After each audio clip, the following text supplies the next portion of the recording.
lights, and the black devil helpers messing with the white light. Other religion, the wicked don't need tarot cards. I'm looking out in the dark. I stay on my lahaj, learning, speaking, and reading, and one day I'll teach it to those that want it and those that need it. The master teacher will be happy to see him, and he knows that we love him because we fight hard for his freedom. With love and unity, our shield is the key to the sanctuary of Yahman. Shalus Kawun Man. What does this mean? That means he has his own land, away from gossip and slander, evil, tripping, and power.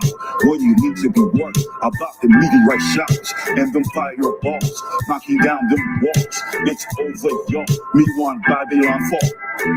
In other words, get out the way. And when Baba comes home, we'll build a bigger camera.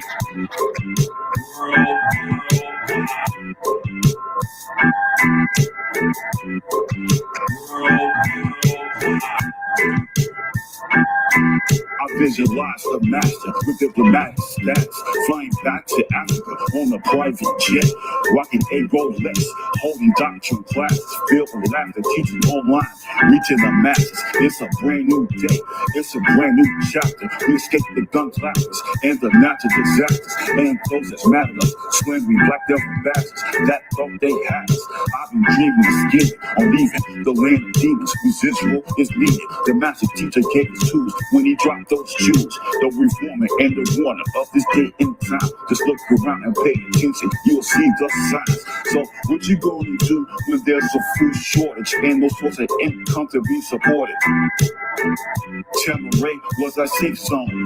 When the master come home, we'll have a new home.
I write a lot of essays for school, but I also write sales descriptions for my...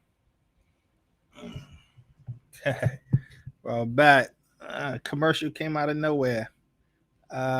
Greetings, guys. Roll bat. Greetings to all. Getting set up here and getting started. Yeah, the music. It's on YouTube. I get it. It's on YouTube. There's a Sabian brother who puts those videos out, and so I play it every week. I like it, and I think it's it's cool. It's mellow tones, So I'm a big fan of the music that he's putting out, but I think he's called Wu-Sabat, I believe the name that he uses, Wu-Sabat, but it's on YouTube for those who want to check it out. Okay, all right. So it's another week, right? Another week of getting started. We have a lot to cover, and it's a wonderful week, and a lot to do. All right.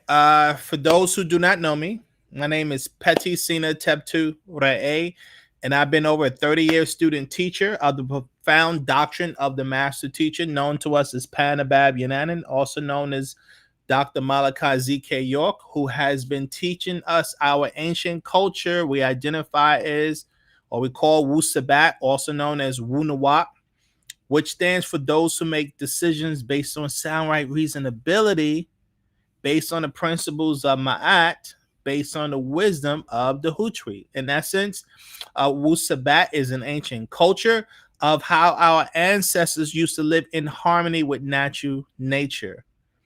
And we, as students of the master teacher, Dr. Malachi Z.K. York, have dedicated ourselves to trying to re-educate our people, Black people around the globe, in regards to getting back to our ancient culture. We argue this because of the simple fact, when you look at the conditions of Black people around the world, we're suffering. We're in the bottom of the world, of world power, world respect, world wealth, right? Everyone else, all of the other races on the globe has more power and wealth and control than we do. And we're saying is we're in these conditions is due to the decisions that have been making. We've gotten away from our reasonability. We've gotten away from our original culture that made us great. And we said that culture was Wu-Sabat. That culture was Wu-Nawab. That made us great. And we got away from that. And we have adapted foreign cultures, and we have been suffering ever since. And so I'm just one of many students around the world who has been trying to re-educate our people about our culture, why we should be living our culture, and how it's going to solve our problems. The master teacher has been putting out books and literature for 50 years now, trying to re-educate us about our culture and our way of doing things. And that's what we're dedicated to. I also like to make the disclaimer, I'm not above making mistakes. So if I make any mistakes, anyone who brings it to my attention, by all means, I'll make all, whatever necessary corrections I need to make.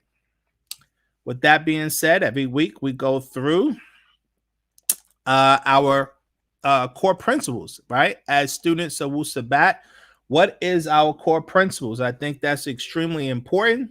I go through this every week, And guys who do, for you guys who know me, my 30 years of experience in this doctrine of seeing people come and leave is due to the simple fact they never understood the core principles and they never really learned how to apply it into their lives. And that's why I make it my business to try to edge this in anyone's mind who wants to be a true student of this doctrine. And for people who are new, you get to see what our organization is about, what we stand on, what our core principles is about. So when you're reading and studying our doctrine is based around these core principles. So core principle number one is Ashak, stands for love, right? Divine love.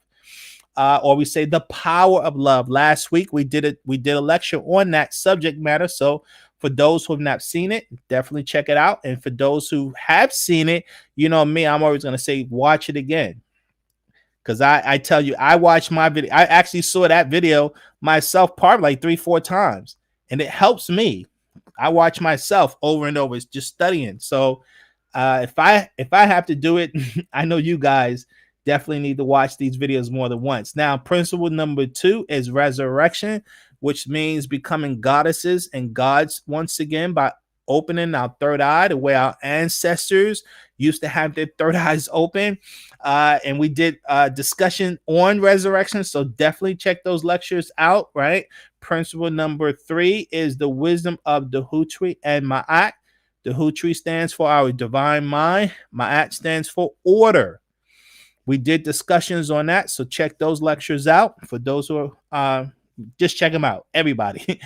Principle number 4 is relationships, right? The relationships as African people, we live of, for, and by each other. So we did a discussion on that. So definitely check that one out. Principle number 5 is morphic resonance / matrix. Your morphic resonance stands for your sound, tone, color, vibration, frequency, right? And that's what produces matrices. Okay, and we haven't done a discussion on that yet, but we will, guys. We will actually do a lecture explaining that a little bit more in depth. Principle number 6 is soul and spirit. Your soul is your emotional body, and your spirit is your life force. We did discussions on that, so definitely check those out. Principle number 7 is Leviathan. Leviathan equals moon culture, aka religion, aka Western culture. We did a lecture on that, so I always recommend guys check that out. Principle number 8 is health, right? The first key to health we teach is a positive mind. You can't have proper health unless you're in a positive mind state. The next principle is much sunlight. As melanated people, we as Africans need a lot of sunlight. A lot of people don't know that. Our bodies are 70% water, so obviously you need water. Fasting, we recommend fasting at least once or twice out of the week. The herbal diet that Dr. Sabi talks about, we recommend that. Exercise, you can't have health unless you have some kind of daily exercise regimen, whether it be Tai Chi, yoga, are highly recommended. Learning rhythmic breathing, guys. It's important to understand that we have books on that subject, rhythmic breathing. So that's key to health. Then you have meditation, concentration, prayers, and chanting. All of those are key to health. As I always say, health is not just physical, it's also spiritual. So keep that in mind. Extremely important. And the last principle we talk about is Pa'ut, the creative force itself. We identify it as Pa'ut. And existence is based on what we call the SMAT circle, right? SMAT stands for space, matter, and time. Okay. And it's based on cycles. It's about how everything in nature is based on perpetual changing cycles. And the energies of nature, we call it akak. It translates to ether. In our language, we call it akak. And the 3 primary forces of akak are 9 ether versus 6 ether. Okay. Now, goals. As students of Wu-Sabat, we have 3 primary goals. We talk about goal number 1 is to raise the self. Goal number 2 is to fight Leviathan. And goal number 3 is to work to build Sabbatia.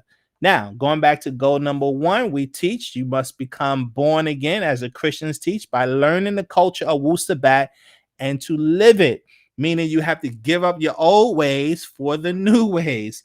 That's extremely important, guys. Now, in that process, your first goal is to correct your name by choosing a Sabaean name and making it known to all. Next is to correct how you look and dress, right? To identify with your Africanness. Also, learn to speak our language, Sabaic. That's extremely important. Also, you must study our doctrine every day, which builds your sound right reasoning skills. Guys, it is very difficult. I have to stress this. It's very difficult to comprehend the lectures that we've done over the years if you're not consistently studying the doctrine, because our lectures are based around what we teach in the books. You guys have to study the doctrine, which then the lectures will make more sense for those. It's a must. You just can't look at these videos and think, okay, I get it, because these videos are based around our doctrine, guys. So I can't stress that enough. The next and raising the self is you must practice and master our daily rituals to turn yourself inside out. This is about opening up your third eye, right? And so you can only do that through doing the rituals that we teach. And then the last thing is you must always be positive, right? You're not going to accomplish any worthwhile goal unless you have a positive mind. Now, the second goal of a student of Wu-Sabat is fighting Leviathan. This includes working a free Panabat Melanin, promoting Wu-Sabat, and becoming a student teacher, and fight the 6 strongest weapons of Leviathan, which are what? Ignorance. Leviathan feeds off our ignorance, our fears, our ego, our anger, our lust/desires, and lies/deceptions, guys. Remember, Leviathan is about moon culture. That's what Leviathan means. Actually, Leviathan stands for Levi, which is law, and Athan, which is sin, the law of sin. And who is sin? The ancient moon god. And what is the moon? A dead solar body. Leviathan is the culture of the dead, which is what the Caucasian race represents. Caucasian, Caucasus, dead body from Asia. And their culture is based on death. And what we're trying to teach our people is we got to get away from the culture of death. That's all Leviathan is. That's what it means. So I hope you guys are clear on that. And then the last goal that we live by is, our goal is to create sabbatia, right? We work to support each other in business. We help each other reach positive goals. We help to build our culture. We must set up a landing zone for Panatharu in Africa, which means we need land in Africa that would be supported by an African government. Guys, we have to get our own land back so we can really begin to rebuild our community and set things up the way we had it when the master was here. So this is important. Now, Ashuk is the key to accomplish all our goals. Remember that. Now, what does it mean to be a Sabaean? A Sabaean is someone who's thoughtful and cares, someone who's honest and helpful, someone who is responsible and hardworking, someone who demands justice and honorable, someone who is righteous and humble, someone who is positive and cheerful, someone who is loving and peaceful, someone who is kind and considerate, someone who is neat, clean, and orderly. Okay, so if you're lacking in any of those principles, guys, this is your opportunity. Your goal is to fix that, to be a better you, right? To be a better you, because our people have lost their moral fiber. We're really yucky today. So be a better you. Now, our purpose, right? The whole goal of being a Sabaean is to liberate ourselves from adverse forces so we can live our culture, so we can achieve our goals, right? So every day we're fighting to liberate ourselves. So we say you must take action each and every day to free yourself of 6 ether spirits inside and out, which includes Black people who are possessed by these spirit forces. Our people are possessed, and a lot of our people can't be helped. So it's best just not to be around them, guys. Number 2, acknowledge and fight 6 ether from promoting capitalism, the gay agenda, miscegenation, the so-called equality of the races, racism, white supremacy. These are all of the things we're fighting against that Leviathan pushes on us. Okay. And then The third thing is to learn, live by, and promote the laws/rules of natural nature. Okay, so this is our purpose. This is what we're dealing with each and every day as a Sabian.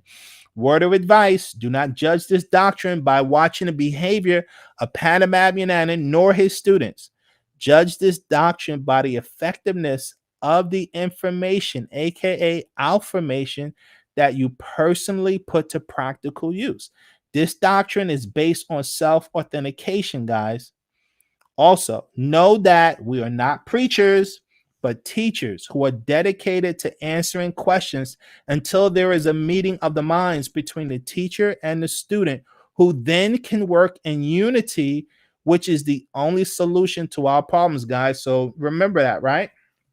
Our goal is to get to a point where all of us, we have a meeting of the minds between our culture, and this is what's going to bring us together so we can start really getting things done, doing things. Okay, so that is that. All right, so now today's discussion is Black Power versus, oh no, before I go there, I'm sorry guys, we got to do our prayers. I lost track. We have to do our prayers, right? For those who do not know, we do our prayers every week before we get started. Prayers is about for our spiritual development, so that's really important for everyone to be aware of who may be new to us. Okay, so we do prayers in our language, and then I translate it and do it in English at the same time so that everybody's on track with that. So let's get started. Bade Kalal Namasat Wufakor Ahmed Kasamon Shalal Poot. Panan Safa Kawun Pasawa Wupa Turuk. Z Kawuna Nazula Laha Enkum Manam Sabat Wu-Sabat. Amah Hade Anun Shafe'un Manas Salafu Wunataru Aju Layana Fasukum Afuk Shana Kawun Kuma Pa Sawa Wu Pa Turuk. This book is the truth and the way. It was sent down for you all from Sabat Wu-Sabat, star constellation, as a guidance and healing from our ancestors and overseers. Return to your own. Accept what is yours, the truth and the way. And nun tawa ankum lahe panan shafe'un wu alaj. And nun tawa ankum lahe nasuinun. And nun tawa ankum lahe ashuk. And kum ata salafunun. And nun ata khara ukum. And nun talub nasakuma. And nun talub nasakuma. And so nun sayem nataru. And so nun salafunun. And nun ata musba'u. We thank you all for this healing and cure. We thank you all for not forgetting us. We thank you all for Ashuk. You are our ancestors. We are your children. We seek your help. We seek your help. Help us, divine overseers. Help us, our ancestors. We are Musba'u. Anun. Atun. Atun. Amun.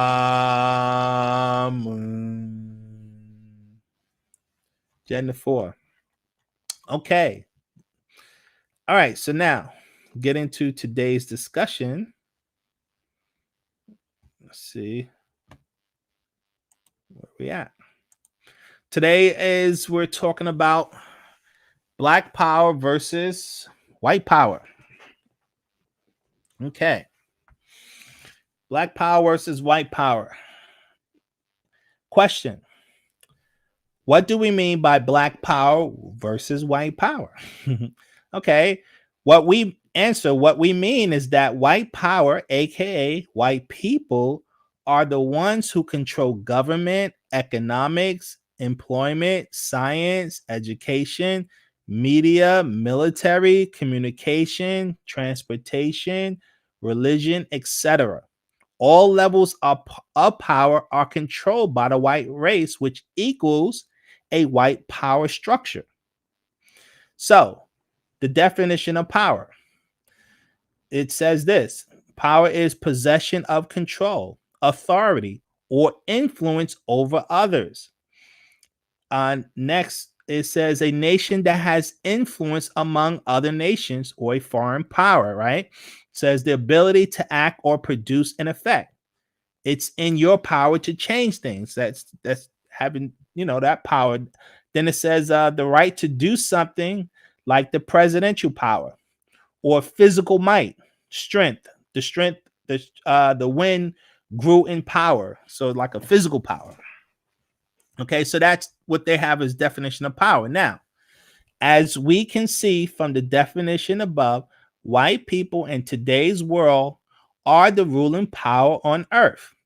We ask this question because we want to understand the concept of power from a black power point of view based on the concept of white power. If we can understand white power, it becomes easier to understand and realize black power because but but always remember one simple natural nature fact, which is black is opposite to white. So whatever strategies for power that work for white would naturally be the opposite for black. Question: what is black power as it relates to white power? Answer: when we compare,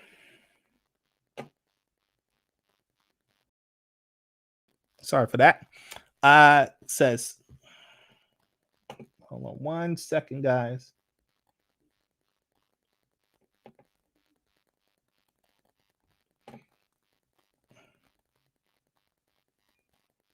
Okay. Sorry about that. We'll go back. Question. It says, question number 2. What is black power as it relates to white power? Answer: when we compare the concepts of power from a black-white perspective, it is clear to see that black people do not have power on any level that can compare to the white levels of power. My years on earth as a black man who has for the last 32 years studied black people and our conditions believe that black people as a whole has no concept of power as it relates to their life. I believe that black people are in such a low level of esteem that they cannot even imagine the concept of black power. As Sabians, we teach that all power starts in the mind. So, if this is a fact, then anyone who studies the global behavior of black people worldwide can clearly see that they do not have a mental concept of power, which makes it impossible for them to realize power in actuality. We call this the spell of Leviathan, or AKA the mentally dead. Question: was there a time when black people had black power? Answer: yes. The last time black people had any real black power was over 500 years ago when we ruled all of Africa south of the Sahara Desert. Over 500 years ago, black people ruled themselves as the Songhai, Malian, and Ghanaian empires of the west coast of Africa. When we look at the East Coast and South Africa in this timeline, we see the kingdoms of Cuba, Mutapa, Kilwa, Ethiopia, all self-ruling and flourishing prior to the Arab and European invasions. If we look at black people who lived in North America, known as the Yamasee, the Washita, the Creek Native Americans, we also see thriving cultures ruled by black people. Question: how was it possible for black people to be conquered worldwide by white power? Answer: there are a number of reasons why black people lost black power of self-rule. When we study black history, the one common denominator is national or tribal pride over racial pride. Black people lost racial pride over 6,000 years ago. Black people's tribal pride was one of their biggest mistakes they could ever have made when white people began to create racial pride beginning in the 1400s with the Pope's papal bulls and what they called the Doctrine of Discovery. Now, guys, I wanted to talk about this because this concept of the Doctrine of Discovery, and this was the beginning about 500 years ago when white people began to identify with racial pride as much as they understood their tribal or national pride, right? Because you have the different nations in Europe, whether it be Germany or France, Spain, Portugal, Great Britain, Ireland, Scotland, Denmark, Norway, whatever. Okay, so they understood their national pride, but what the key to their rise was they began to create what is known as a racial pride. Now, this, what's the name? What triggered me to talk about this is because a brother by the name of Unk, who's a part of the Amara Squad, did a presentation on Sonetta TV talking about the Doctrine of Discovery. And I know Unk, and interesting brother. He says a lot of not so cool things on YouTube when it comes to our organization, although he's never personally said that to me, but unfortunately he likes getting on YouTube and saying disagreeable things. But I thought his presentation was pretty good, but I think he overlooked some key important concepts when you guys study this concept of the Doctrine of Discovery. And these were edicts or how can I say, the official laws that were put out by the Pope at that time. Again, we're talking about 500 years ago. Okay. And just as a notation, our good brother John Henry Clark used to teach about this subject matter. One of the elders, he used to talk about this all the time, about the Doctrine of Discovery. Now, why is this important? Because this is key to why white people were able to rise and we actually fell. Okay. The difference between having national pride / tribal pride over racial pride, guys. Okay. This is really important that we understand this. Now, when you go into one of the first papal bulls, this guy right here, this Pope Nicholas V, he wrote this in 1455 AD. He goes on to say, let's see, this is issued a series of papal bulls that granted Portugal the right to enslave sub-Saharan Africans. Church leaders argue that slavery served as a natural deterrent and Christianizing influence to barbarous behavior among pagans. Using this logic, the Pope issued a mandate to the Portuguese King Alfonso V and instructed him. Okay, now here's the key. This was the beginning of them launching a racial war against us. Okay, so this started 500 years ago, and they considered us pagans. Now, what does that mean? Pagan, guys, for those who do not know, it's actually two words, pa and gan. Pa means the, and gan means garden. So it means those who lived in the garden, or those who lived according to nature. That's what the Europeans were beginning to wage war. It was a cultural war. Now you got to understand this. This was about the Europeans identifying Christianity as their dominant culture, their spiritual system, and they was going to wage a war on anyone who wasn't under their spiritual system. Okay? And the goal was to get us to give up our culture and subjugate us to live their culture. This is what these wars were about, and this is what we're dealing with even today, guys. We have to understand this. Now the Pope, in this particular document, he tells the Portuguese king, he says right here, he tells him this. He says to invade, search out, capture, vanquish, and subdue all Saracens. Who are the Saracens, guys? The Saracens are the Moors at that time. Okay? So he's telling them to conquer the Moors and the pagans. He's talking about Africans because the Moors were a lot of them were Muslims, and then you had the so-called pagans, which is other Africans who were into traditional spiritual systems, right? So now he says, invade, capture, vanquish, and subdue all Saracens and pagans whatsoever, and to reduce their persons, here's the key, to perpetual slavery. Their goal was to put us in slavery forever.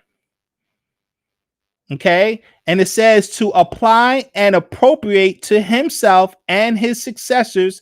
So here's what the Pope is telling the king of Portugal: you basically can take our kingdoms, our dukedoms, our counties, our principalities, our dominions, all of our possessions and goods, and convert them to his and their use for profit. Basically taking all our wealth and transferring it from us to them forever. So it's very important that we understand that this war that they waged on us was about culture, so that they can have economic domination over us. And understand, this was the mindset of all the elites of the European world at that time. He goes on to say here, says the papal bull of 1455 justified the expansion of black African slavery within early Iberian colonies. Iberia was the lands of Portugal and Spain at that time, which was controlled by the Moors, but they lost control. By that year in 1450s, they basically had no more control of the Moors, and so they were being conquered and then being enslaved. Right? So it goes on to say that justify the expansion of black African slavery within early Iberian colonies and the acquisition of more African captives and territory. But the same decree also provided, now here's the key, guys, but the same decree also provided a legal framework for sub-Saharan Africans to negotiate with Iberian authorities on equal footing and to make claims of their own. Should they, here's the key, should they convert to Christianity? That's the key, to give up your culture. Remember what we always say, right? The creator of a culture is the owner of that culture. The creator of the culture is the ruler of that culture, and the ruler of the culture is the beneficiary of the culture. That's the goal. They went first. Basically, they made us physical slaves because the goal was to make us what? Mental slaves, where we embrace their culture forever. And we became mental slaves to this very day. That's what these wars were about, converting us from our culture and our ways to their ways perpetually.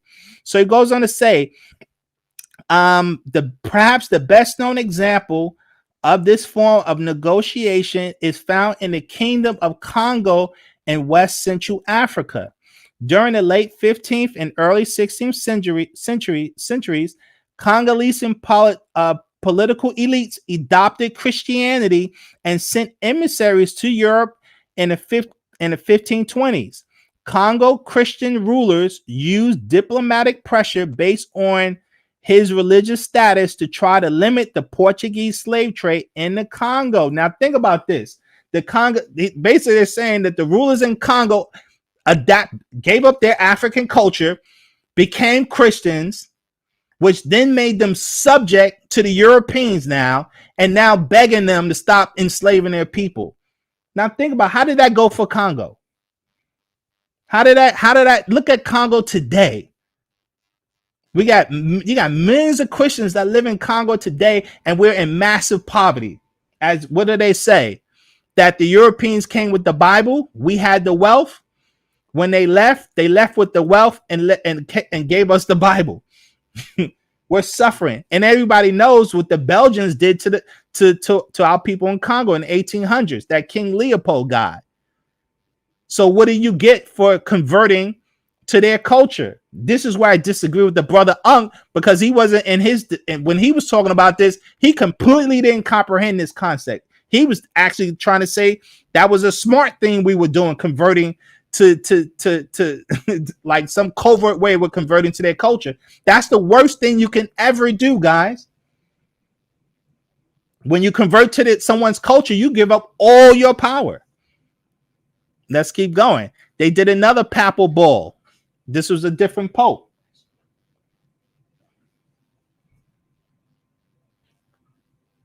Okay, question. Zamal Titi Re'e. Wasn't some of the Moors tricked into slavery? The Moors were conquered. They were conquered and made slaves. They were conquered, guys, by the Europeans, by the Christians, and then they were enslaved. I mean, that's just the reality of it. Okay, so here's another papal bull of the Pope. This is now another Pope, Pope Alexander VI, in May 4th, 1493. He says this: play a central role in the Spanish conquest of the New World. The document supported Spain's strategy to ensure its exclusive rights to the lands discovered by Columbus the previous year. It established a demarcation line 100 leagues west of the Azores and Cape Verde Islands and assigned Spain the exclusive right to acquire territory possessions and to trade in all lands west of that line. All others were forbidden to approach the lands west of the line without special license from the rulers of Spain. This effectively gave Spain a monopoly on the lands in the New World. Basically, what the Pope said was that the Spaniards can have all of South America and all of North America. Basically gave them two continents from Antarctica all the way to the Arctic Ocean near Greenland. The Pope said they can have all that land back then. Let's keep going.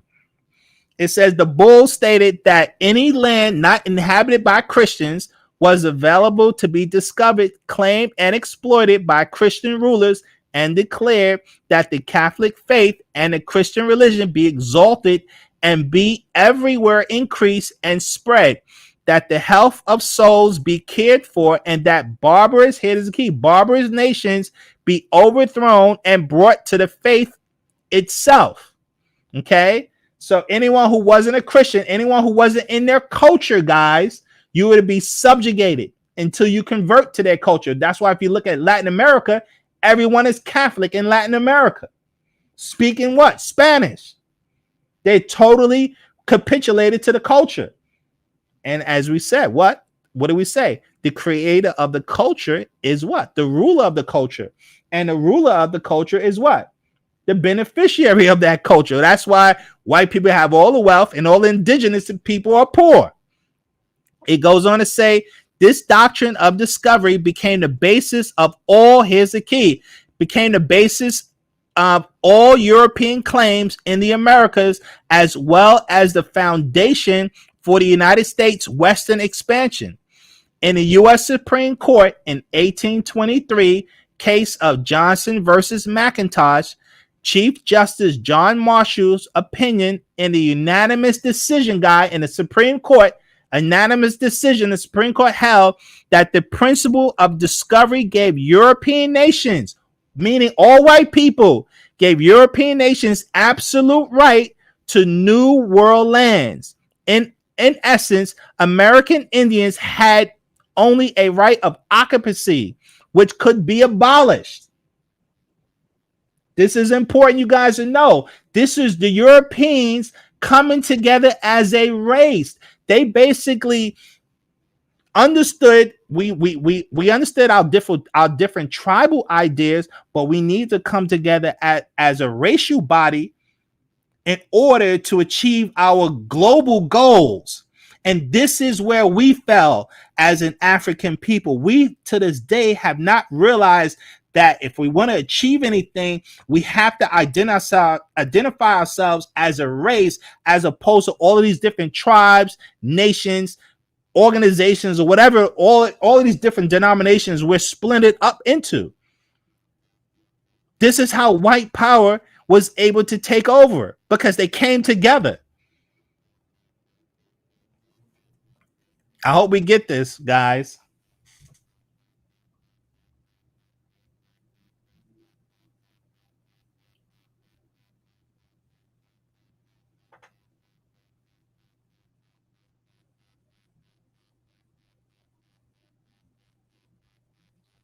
Okay, question. The brother Israel asked a question. If you look, hold on. I have a question about what your opinion on Emperor Khufu is doing and Sabine becoming Yamasi nationals. Okay, that's a good question.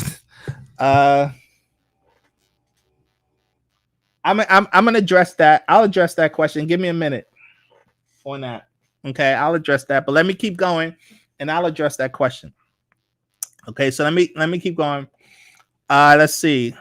Next question, guys. It says, what was the positive effects for white people having racial pride versus black people ignoring racial pride? Answer. The concept of racial pride has allowed the European elite to support each other in ways that has advanced them past the rest of the world until today with the rise of China and India. Europe's rise to power was based on their mindset of world domination at any cost. Europeans were willing to create a kind of warfare and slavery the world has never known, taking Asia and Africa by storm, which has been climaxed in the First and Second World Wars, when these wars were solely about which white nation shall rule the world. Africans from 500 AD until the 1400s AD could have conquered the world if they had a united mindset with the goal of subjugating foreign people.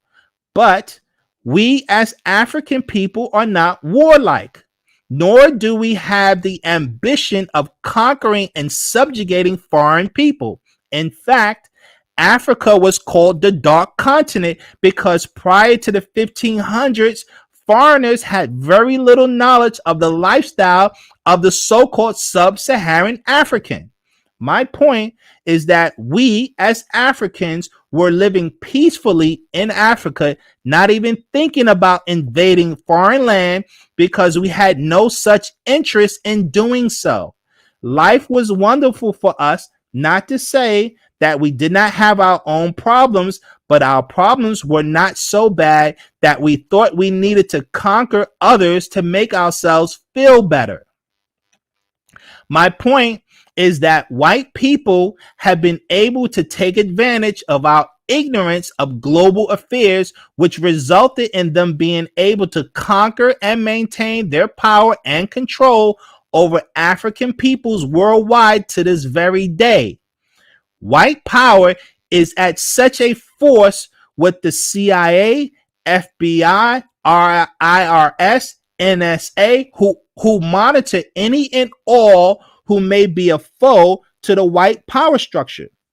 Know that it is important to be mindful of the three symbols of white power. Symbol number one, the symbol of white spiritual power is the white man is God, right? They got our people to this very day worshiping them as God. Symbol number two, the gun, the symbol of white military might. They got the nuclear bombs, they got the drones, they got the satellites, right? So they have this extreme military might. And their symbol number three is a symbol of white material power, the dollar. Our people will kill and do everything to get their dollars. This is how they're ruling. They have the spiritual power, they have the military power, and they have the material power. Let's keep going. Question. How can black people realize black power if white power is our adversary? Answer. In order for black people to realize black power, we must start with understanding the word black. There are many people of African descent with woolly hair by nature that could be classified as black, but they would never use this term for a number of reasons. One such group of people are called the Moors, who feel that the term black is a political term that denotes ignorance of law and status. They believe any person who should be identified as a Moor by blood but call themselves black are mentally lost, or as they would say, civically dead. My response to Moors is that black is naturally dead to white because we are opposites by nature. Black people never ruled anything alongside white people. So why would we care about how white people see us politically, civically, or socially? White people conquered us consciously knowing our history and origins and purposefully conceal these facts. Not to mention, Moors love to cite the Dred Scott case that clearly states that black people have zero rights in white America, as if Dred Scott identifying himself as a Moor, his rights would have been honored, in which my answer to that would be seeing is believing. White people know who we are. Righteous and honorable people do not use tricks in language to justify injustice.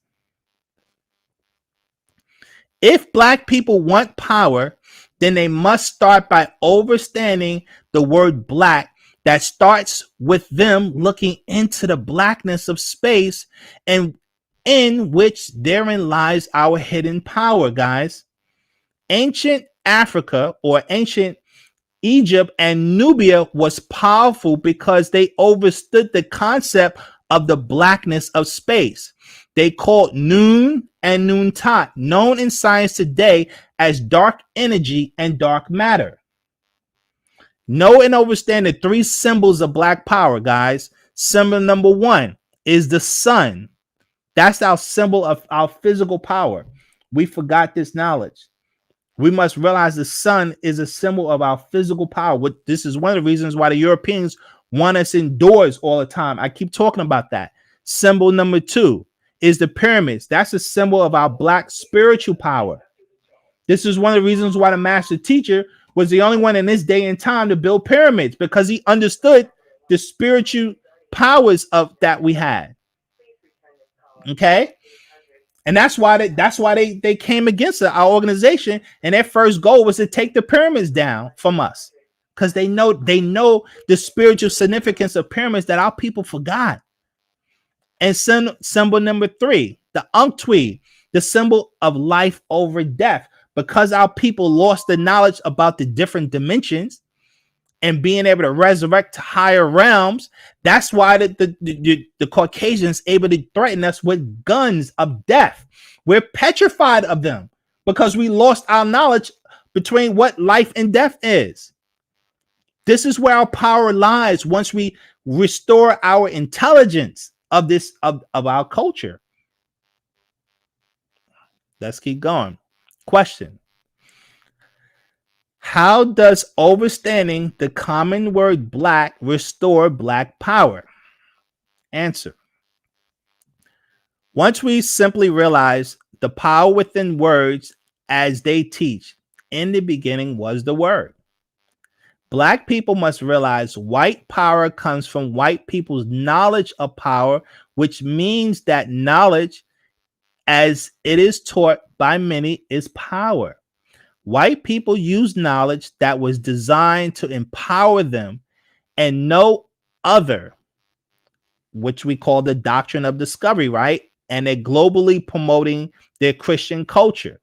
Black people must realize our knowledge that is designed to empower us. All we need to do is realize that our ancestors in Egypt and Nubia told us our source of power was blackness, aka Noon and Noontat, also known as NoopooH, which stands for sound right reasoning, called nous by the Greeks. So they knew our spiritual science that we don't know today. That's why we're trying to teach. The master teacher was trying to educate us about the concept of NoopooH. the concept of Wu-Sabat. For Sabaeans, guys, so let me just go to this book right here. The master teacher put this out. This is the Master Secrets number 10. It's called The Cycles of Life and Death, where the master teacher says this right here. He says, Lehekum Nawap-u Khorad-u, for Nawapian, for all Nawapian children of Ra'e, the sun. Know these actual facts about yourself, as everyone keeps asking. What is your religion? Well, Nupu is the Mentu resurrector. It's the new Hebrewism, the new Christianism, and the new Islamism, able to break the spell of those triads of the Adamu, the Adamites religion, used over 4,000 years to separate you from your divine self. The key is Nupu, as the master teacher breaks down. So let me go back. What is this Nupu about? You can learn about Nupu. For those who do not know, the Greeks, remember, guys, for those who don't know, the Greeks were educated by our ancestors in ancient Kemet, Egypt. They called it Nous, right? But the original name was Nupu. So the correct name was Nupu and Noon. Okay. Now you can look up Nous in Wikipedia, and I did. When you look up Nous in Wikipedia, for those of you guys who have not done this, I wish I did. We talked about this before. Let's see. Nous. When you look up the word Nous, it says this. Sometimes equated to intellect. Nous represents intellect or intelligence. Is a term from classical philosophy for the faculty of the human mind necessary for understanding what is true or real. So Nous was the knowledge and teachings of how you tell facts from fiction. Okay, it goes on to say the English words such as understanding are sometimes used, but three commonly used philosophical terms come directly from classical language. Now, this is some Greek words. I don't know what they are, but it goes on to say the word intellectus and intelligena, which means those who represent Nous or Nupu represented intellect or intelligence, they're saying. Now it goes on to say, to describe the activity of this faculty, the word intelligence is sometimes used in philosophical context, as well as the Greek words gnosis and noen. This activity is understood in a similar way, at least in some contexts, to the modern concept of intuition. So again, Nous also deal with the higher level of reason or the intuitive mind. Okay. It goes on to say, in philosophy, common English translations include understanding and mind, or sometimes thought or reason. So again, Nupu meant, that's why I keep saying Nupu stands for sound right reasoning, a higher level of thought, a higher level of intellect. It goes on to say, in the sense of that which reasons, not the activity of reasoning. It is also often described as something equivalent to perception, except that it works within the mind, the mind's eye. So again, Nupu represented being able to have your third eye open, and which gives you access to high levels of reasoning, guys. They know this, and they know our ancestors taught this. Let's keep going. It says, it has been suggested that the basic meaning is something like awareness. In colloquial British English, Nous also denotes good sense, right? Sound reasoning, which is close to one everyday meaning it had in ancient Greece. Says in Aristotle's influential works, the term was carefully distinguished from sense perception, imagination, and reason. Although these terms are closely interrelated, the term was apparently already singled out by earlier philosophers such as Parmenides, whose works are largely lost. In post-Aristotelian discussions, the exact boundaries between perception, understanding of perception and reasoning have not always agreed with the definitions of Aristotle, even though his terminologies remain influential. Now, this diagram shows the medieval understanding of spheres of the cosmos derived from Aristotle, as per the standard explanation by Ptolemy. Now, who is Ptolemy, guys? That's very important. Ptolemy was one of the generals of Alexander the Greek. When Alexander died, Ptolemy was given control of Egypt, and this is where they was getting their knowledge from. All these Greek philosophers. That's what that brother that put that book out, Stolen Legacy, was trying to say, how all of the Greek philosophers, Aristotle, Socrates, Plato, Pythagoras, all of them were being educated in Egypt. Those are facts. And it was taking out doctrine. And so they knew about Noon and NoopooH. We just forgot our own culture, guys. This is not something the master teacher has been making up. This is what our culture is. But let's keep going. He goes on to say, let's see, derived from Aristotle as per the standard explanation of Ptolemy, right? Now it says it came to be understood that at least the outermost sphere marked primal mobile has its own intellect or intelligence or nous. This was Aristotle's description of the cosmos, where basically they have the earth here located in the center or whatever, and the outer sphere is space itself. And they're trying to say in the cosmos itself represent intellect. Hasn't that what I've been teaching? We've been teaching and trying to explain to you, all is mind. Existence itself is mental, which is today's scientists are now coming to that realization. They come into the realization that everything is mental, that there is a cosmic consciousness. That's what we've been teaching all along.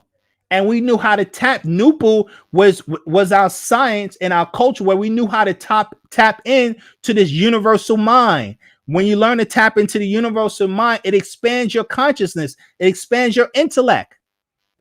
The master calls it the master calls it the he has a word for it. It slips my mind. Hold on, I'm gonna show you right here. We talk about it all the time. The mental reservoir. Here you go. So this is the master secrets number 3. The master breaks this down. He's been teaching this for years. The mental reservoir. Everyone is connected to the mental reservoir. All species, animal life, plant life, insect life, human life, all things in existence is connected to the mental reservoir, and so which means your mind is linked to it, and every species pulls from that for their intellect. Every species has its portion that they're able to pull from. We as African people have the ability to tap into what we call the 9 mind, the highest level of mental reasoning within the universe. And we lost that science because we lost how to do that. That's why we teach now. We're mentally dead. We don't know how to tap into our divine mind anymore. This is what we're fighting for, to restore our divine mind, guys. But let me go back. So and now, the Mukasa, they know this. The Caucasian know. They know our culture. They just been hiding it from us. No one has ever taught us these things before until the master teacher came back to re-educate us. So that's why he's called the reformer for this day and time. Now they go on to say this, right? Check this out. It says and this is Wikipedia, guys. Okay, I'm reading from Wikipedia. Anyone can look this up. It says in the Aristotelian scheme, nous is the basic understanding or awareness that allows human beings to think rationally. For Aristotle, this was distinct from the process of sensory perception, including the use of imagination and memory, which other animals can do. This therefore connects discussion of nous to discussions of how the human mind sets definitions in a consistent and communicable way, and whether people must be born with some innate potential to understand the same universal categories in the same logical ways. Derived from this, it was also sometimes argued, especially in classical and medieval philosophy, that the individual nous must require help of a spiritual and divine type. Guys, this is where they're talking about in order for somebody to raise an intellect, they need help from higher spirit being or higher how can I say, in ancient Kemet, that's what the priests represented. They were high levels of intellect. There's levels of intellect, and that's why we have the master teacher. He represents that higher mind, someone who was connected to the divine mind, who then would instruct you on how to do the same thing. That's what this doctrine, that's what we're teaching. That's what our doctrine is all about. That's what NoopooH is all about. That's why we say NoopooH is what? The mental resurrector. Once you learn how to tap into your higher mind, and if that's what we call the high, guys, to tap into the high mind, you have to go into blackness. That's what we mean by black power. That's our source of power. That's why the Mukasu keeps us what? Bathed in the light. He always have to keep us in the light, keep us distracted, so we don't learn how to raise our, tap into our higher minds. It goes on to say, by this type of account, it came to be argued that the human understanding, nous, somehow stems from this cosmic nous. So the cosmic nous, our minds are connected to what we call the mental plane. Okay, the mental reservoir, that's cosmic nous or NoopooH, which is, however, not just a recipient of order, which is ma'at. That's how this is why the Mukasu is so chaotic, because they don't know how to tap into the divine mind, and so they're not connected to nature like that, and that's why their decisions are so crazy. We as a race are naturally connected to this higher level of consciousness. We just been cut off, which is why we're called the mental dead. And we have to learn how to tap back in. The Mukasu can't do it. He lacks the ability and a reasoning to do it. But it's in our DNA, guys. Okay? It's in our DNA. Here's another part I want to go over. It says in early Greek use, Homer used nous to signify mental activities of both mortals and immortals. So he's talking about the Nathar. The Nathar, everyone is connected to that mental reservoir. That's what it's trying to say. All beings are. It goes on to say, among some Greek authors, a faculty of intelligence known as a higher mind came to be considered as the property of the cosmos as a whole. I guess that's enough. Let me just say this. What the Mukasu did once they got this knowledge of what as they were being taught this information, this is where they came up with the concept of logic. Okay, we called it noon, and because they couldn't comprehend these high levels of reasoning. For them, that's what they created the concept of logic from what we were teaching is noon. Guys, we don't deal with logic. We deal with noon. We do not deal with logic. We deal with noon. Logic is for the Mukasu's level of reasoning. We deal with noon, which is a cosmic level of reasonability. You guys must know that. Okay, question. How can we use the word concept black power to gain power? Answer. Well, it's not so much the word black, but that which makes us black, aka melanin. Melanin is black, which is the reason why African people are black, and in our blackness is power. First, we must understand that black is not a color, but the source of color, for all color comes from black. In fact, black absorbs all colors or energy, which is the source or secret of black power. As children of the sun, we used to know that blackness gave us our power. We just forgot this sacred knowledge. That is now being taught in this day and time by the master teacher, Panabab Yananan. Through the art of positive meditation, concentration, and chanting, we can once again learn how to harness our black power, which would restore our divine mind of sound right reasoning, aka NoopooH. With our renewed minds, we would then begin to work as one with one common goal, which is our liberation from adverse forces hell-bent on keeping us enslaved to foreign cultures.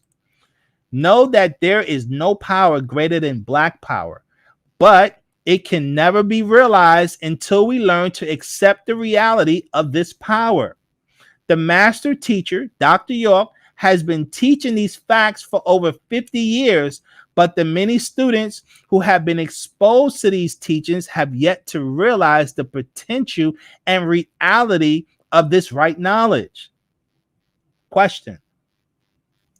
So we asked the simple question: if blackness is our golden egg of a solution, then why has it been so hard for students of Dr. York to restore their black power? Answer. The simple answer to this question is the spell of Leviathan has yet to be broken by students of right knowledge. Leviathan has been attacking us on all levels. We still are plagued by the effects of 400 years of miscegenation, which has diluted our bloodline, which makes us weaker. The Sabaean nation has been infighting since Panabab has been kidnapped. We have yet to conquer our material desires that feeds this oppressive system. We have yet to develop a meeting of the minds among students of Wu-Sabat.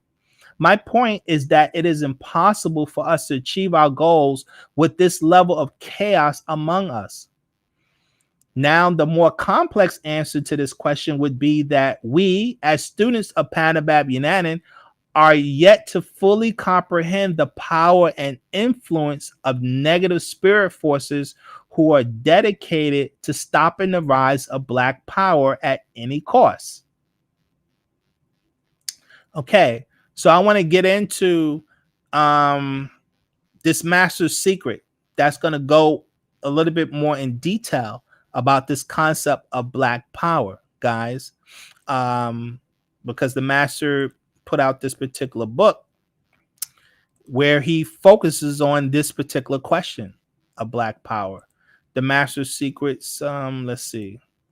Number 2, this one is called The Black Dot, the Helix, Mind Link, or Mind Linked, right?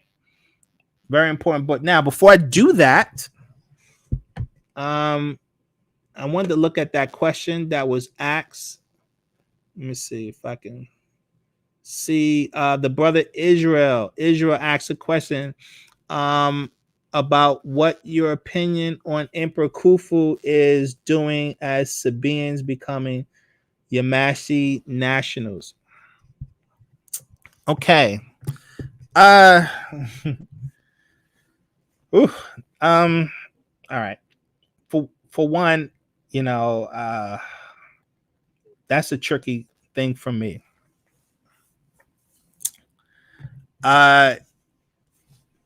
That's a very tricky thing for me. How do I address that? First of all, I do have an issue with the title, right? The brother calling himself an emperor, you know, because in our culture, right, as Africans, you know, realize we come from our ancestors were the Tahites, right? The little ones, you know, today identify as the Sans tribe or the Twa.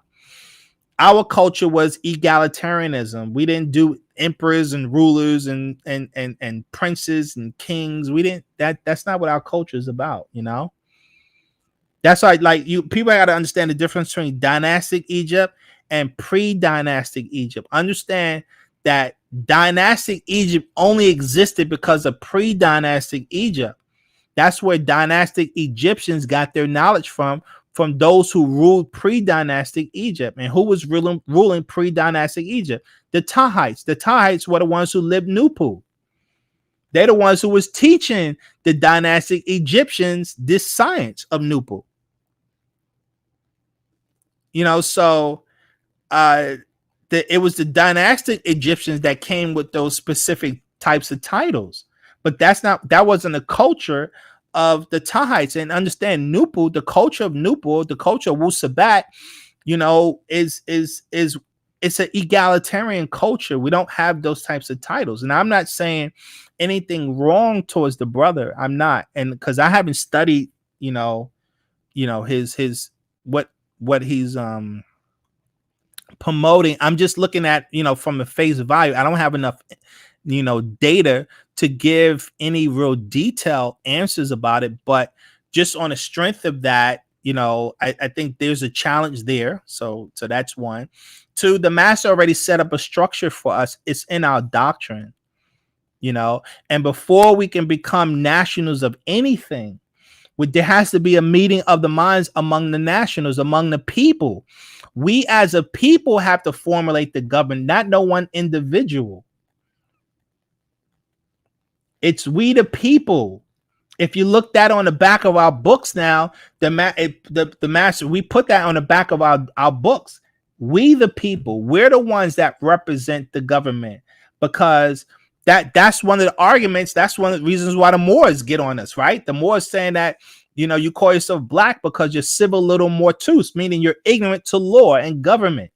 And black people are ignorant to law and government, not by chance, but by design. They purposely don't educate people about civics in this country. And they purposely don't educate us about their structure of government. They made sure that we were ignorant, guys. So our structure, as we set up our government, everyone has to be knowledgeable, because we're not asking people to cast votes and like our people do today. We vote for people that we have no clue who they are, what they represent, what they're about. That's not our systems. We're not setting things up like that no more. Our people, everyone has to be intelligent when you're voting. You know who you're voting for, what that individual stands for, and what that individual is going to do for you. People in government who have positions in government are servants of the people. Okay, the people control the government. The individuals, the politicians don't. This country reversed it. It's the politicians controlling the government and control the people. Our systems are not like that. Our systems are just the opposite. It's the people who control the government. Those who are representatives in the government serve the interests of the people. And so that has to be set up. Everybody has to be cognizant of what they're getting themselves into before we start talking about we're going to set up some kind of government. There has to be a level of intellect and knowledge about what our goals and objectives are. Now, so that's all I have to say on that before I get into this master secret. Now, let's, you guys have any more detailed questions about, that topic, I can address it as such.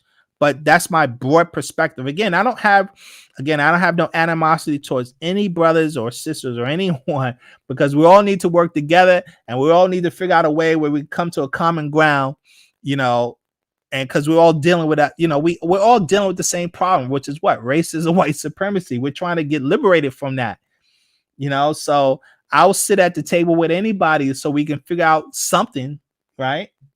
As I say, we got to get to a meeting of the minds.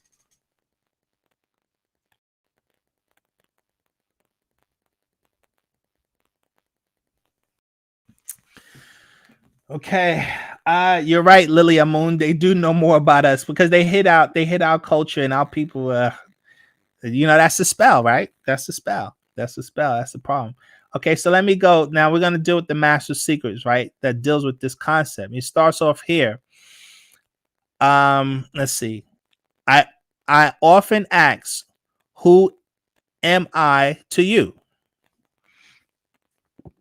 Am I a son?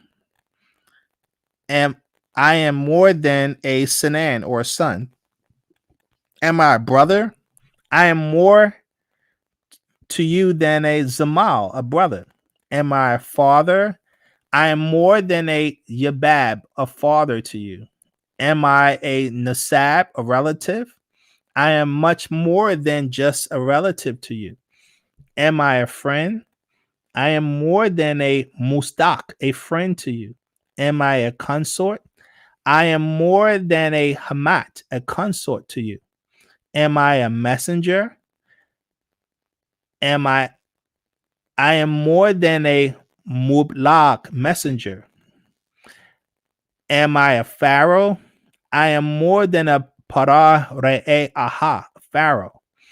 Am I an apostle? I am more than a Rasal, an apostle. Am I a prophet? I am more than a Nabi, a prophet. Am I an angel? I am more than a Khabat, an angel. Am I a reformer? I am more than a Mujdad, a reformer. Am I one who guides? I am more than a Muday, a guide. Am I a warner? I am more than a Muntar, a warner. Am I a teacher? I am more than a mud, a teacher. Am I a pastor? I'm more than a pastor. Am I a Rabboni? I am more than a Rabboni. Am I an imam? I am more than an imam. Am I a Devin? I am more than a Devin. Am I a Grand Master? I am more than a Grand Master. Am I a potentate? I am more than a potentate. Am I a doctor? I am more than a mushfe, a doctor. Am I a maku? I am more than a maku. Am I an afrati? I am more than an afrati. Am I a supreme grand hierophant? I am more than a supreme grand hierophant. Am I an L? I am more than an L or bay. Am I a reverend? I am more than a reverend. Am I a worshipful master? I am more than a worshipful master. Am I a mortal? I am more than a saye, a mortal. Now, who and what are you? A 90%er. What are you called? Dark matter. What have you created? Khamim, black holes. What are they used for? Consumption of Nawar, light.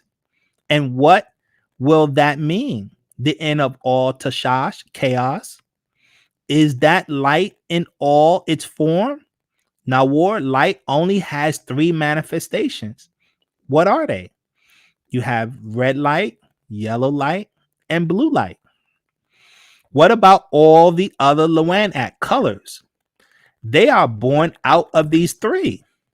Does Loan color have moods? Yes. And sound, which incarnate or manifest or materializes. Will your black holes consume all things? In time, yes. What of your own existence? Well, 10% will be consumed. That is all. That is some things. And you, 90%, what of you? As I stated, I am called dark matter. Only 10% of light exists in me. Will you ever be consumed? I am Khamim Akal, black mind. I am Pa'ut, all as Pa'ut. I am. I exist only as you think in your mind of Koan existence. Yet I am nothingness from which comes things. I can't be consumed as Pa'ut.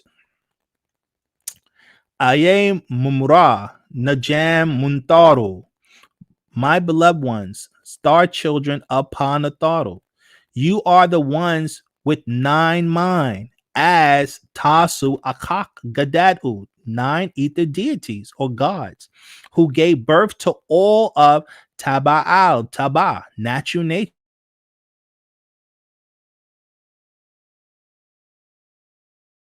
upon the throttle. know the real hakakat facts of Pa Khamen Nakat, the black dot. In natural nature science, Nakat's dots are the smallest of all known particles of material called matter, because in the akal, the mind, it becomes matter, or in the mental, it is the material. In the world of some things, they are atomic energy, elements from the sum of one called hydrogen 1. Before there was a sum, there was a kak, which is ether. That was once natural nature, which caused the effect of some or something, which is some other thing that can exist and still be categorized as material physical matter or cells. So you have atoms and cells, comes from ether. You have carbon, the atomic number 6, which is black matter. You have pigment, which is cells number 6, which is the black skin. And then you have atomic power and cell strength. Then you have chemistry and physics. You have nature. Then you have natural nature and unnatural nature. Then you have color and colorless. Know and understand this, NoopooH. The smallest particles of matter called Nakat dots are classified as energy matter or matter energy, called dark matter or dark energy.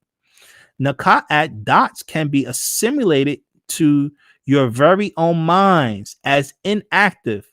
Akak Natat, brain etheric seeds, are in a state of condition between the science of something or absolute and the science of no thing, which is vacuum. This state of condition causes brain etheric seeds or neurotransmitters to be magas, magic, and magnetic in effect when they are activated by synapses or sparks in the macaque. Okay, guys, so what he's talking about is our minds have the ability to pull down this ether into the mind. Our mind processes ether, and they call it neurotransmitters, guys, or the master calls it brain etheric seeds. Okay, and through deep concentration, that which is inactive particles, this inactive ether can become active in your mind once you learn how to harness it. And this is what we call harnessing the nine mind, bringing in this ether energy into the mind. And that's how we expand our consciousness. This is what he's trying to talk about. You got to go into the blackness, though. It exists within, how can I say, the dark energy, right? Becomes dark matter, and that dark matter is what we process into the brain, which we call mind and reasoning. And that's what NoopooH is. To be able to tap into the mind of NoopooH is what we call that. He goes on to say synapses being the actual space between in which neurons communicate with each other. When the science of absolute matter and the science of absolute vacuum coincide or become congruent with each other, there is a magical effect. A miracle-like action is the result. Brain seeds of ether that bring forth Wu-Sabat reasoning and Khawat, etheric being or oversoul, are a matter vacuum classification of existence by natural nature because they can bring matter and vacuum into creative unison while also involving other opposites in natural nature when necessary.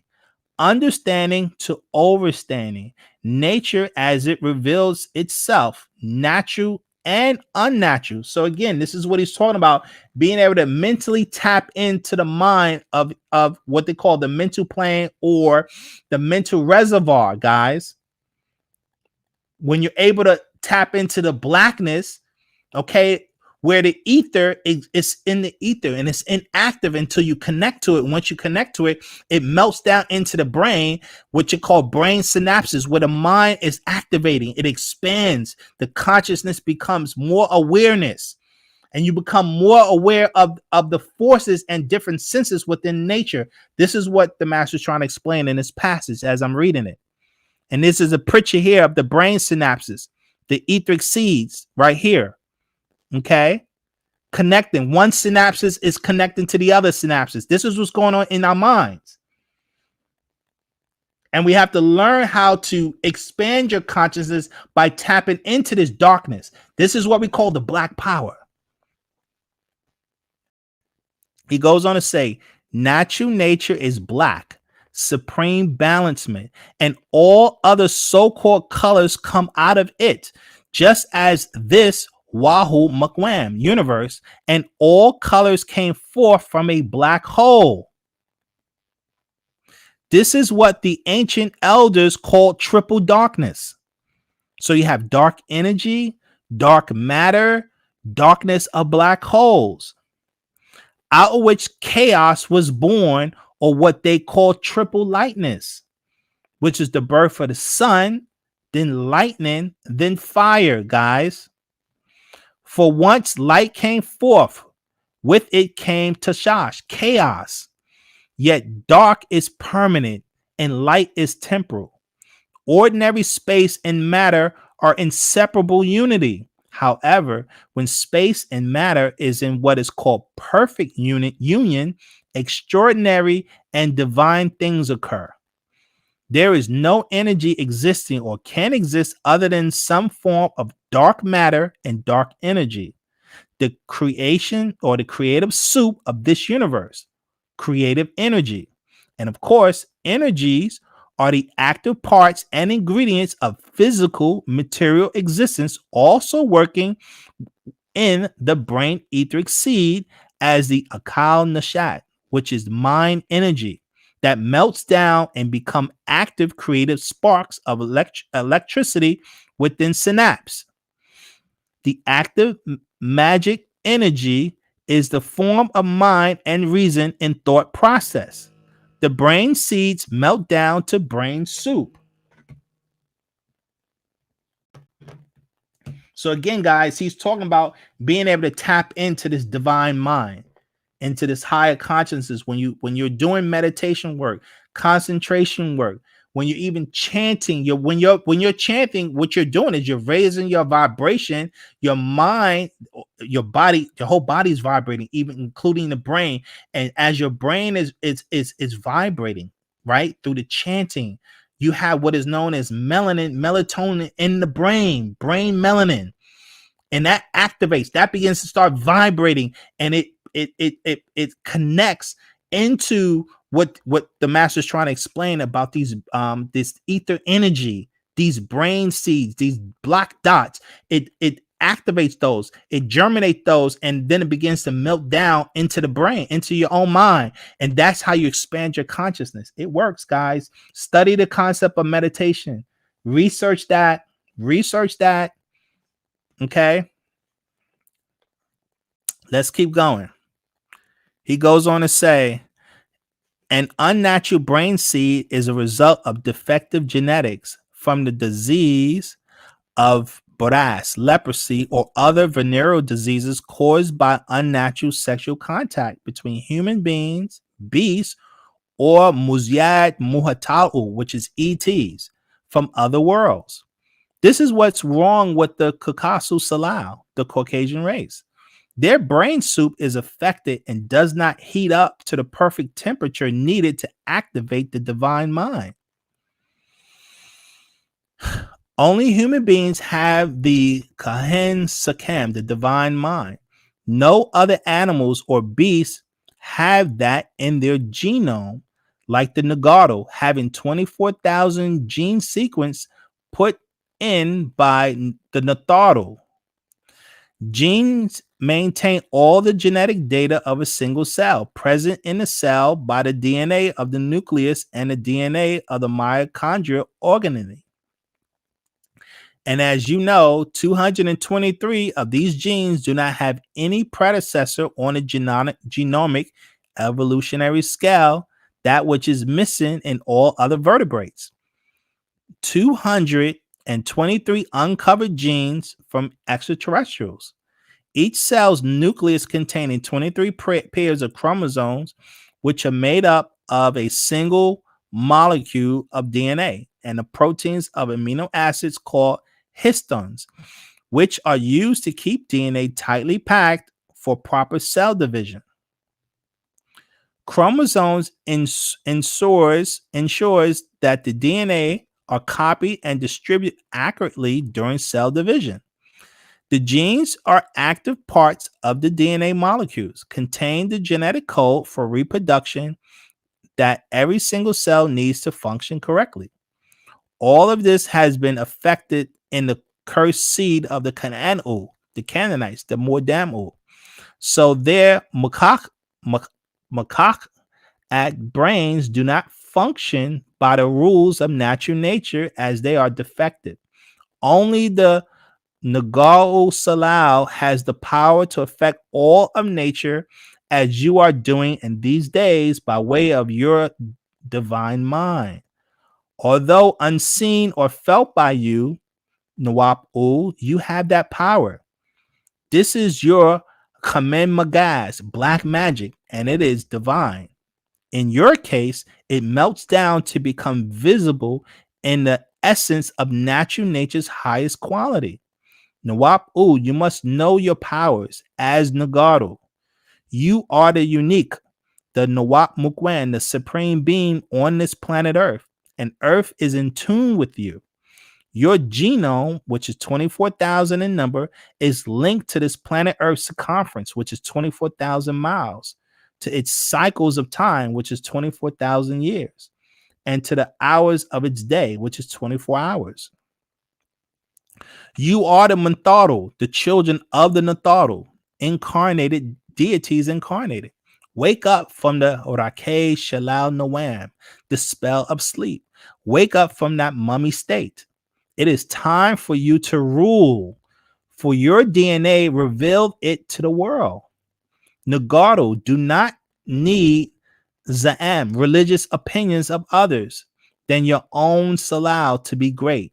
You are great by your natural nature, not with others' religions of the Abrahamic doctrine or Mosesism, Jesusism, Christianity, or Mohammedism, or any of their sub branches.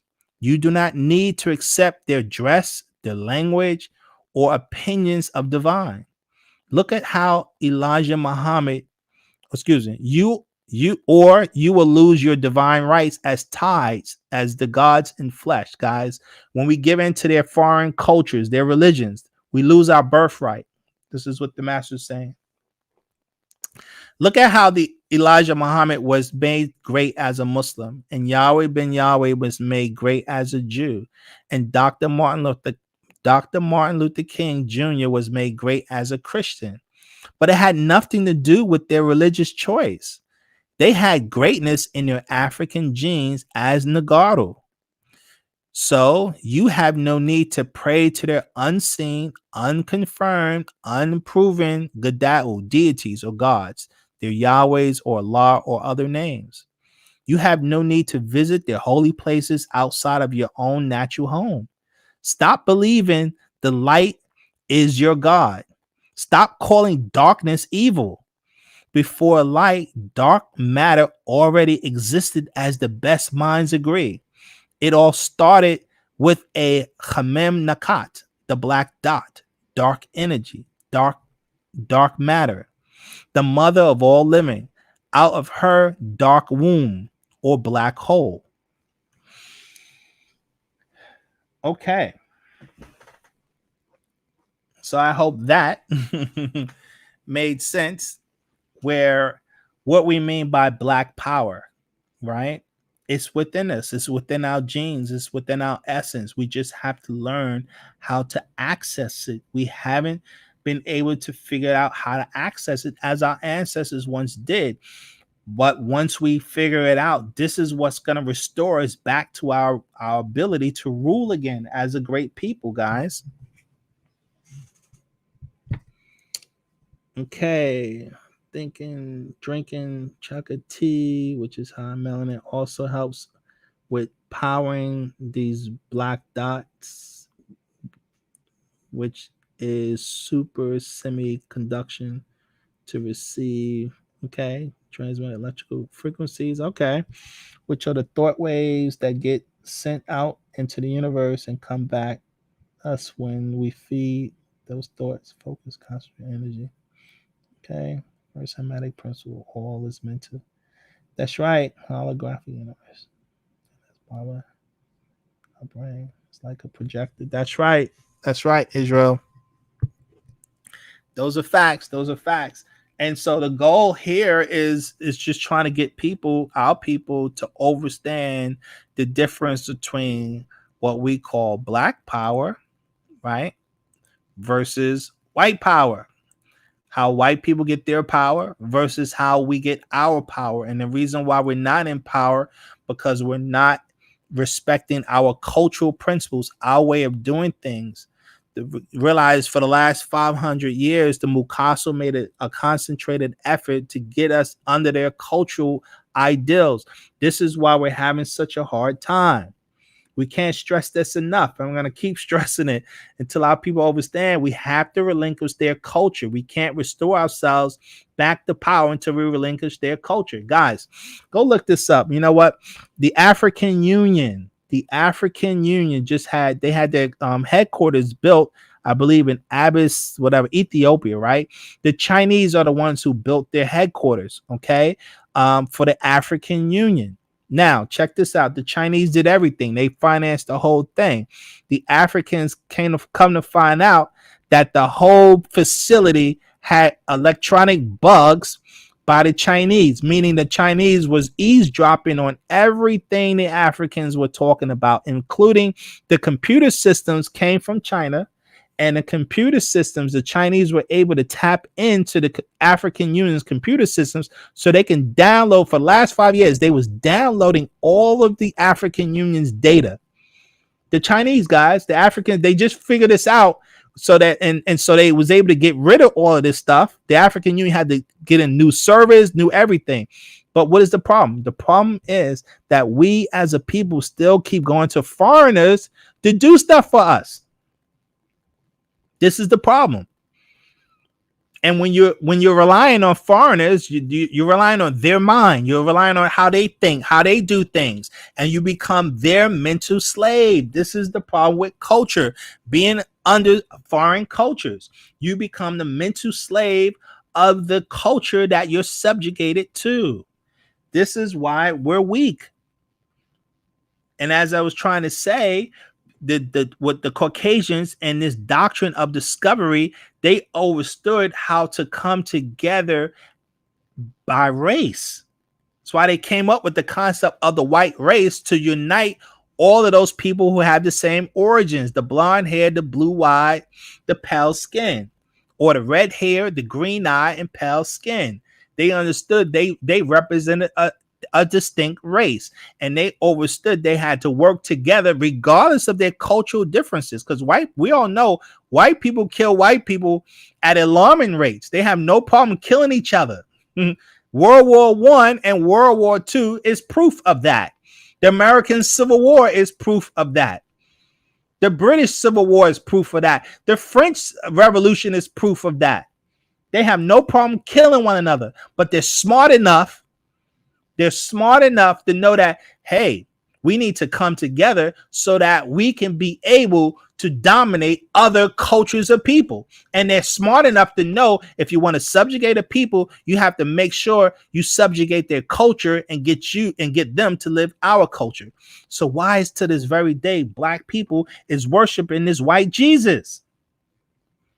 What is wrong with our brains that we don't understand this? The master teacher has been saying this for eons, for 50 years. Give up this white Jesus.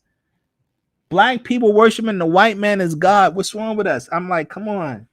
And we aren't the only ones that have been teaching this. The Nation of Islam been teaching this. The Hebrew Israelites even been teaching this, even though they're still religious organizations. That's the problem with them. We got to give up all of their cultures, the religions, all of it. That stuff come out of Mesopotamia, as the master said. They didn't come out of Africa. Christianity didn't come out of Africa. That's not for us. The Christians took an African cultural doctrine, the Asar and a Set story, and they transformed it into Christianity. They did do that. We all know that. But when they take, when white people take something from us, it always changes. It's never the same. When they always copy from us, they always convert it to their, that's taking 9 ether energy and converting it to their stuff, 6 ether energy, right? We see it all the time. They taking stuff from us and they convert it to their stuff. So it's not ours no more. So their version of Christianity has nothing to do with us. Give it all back. It's not real.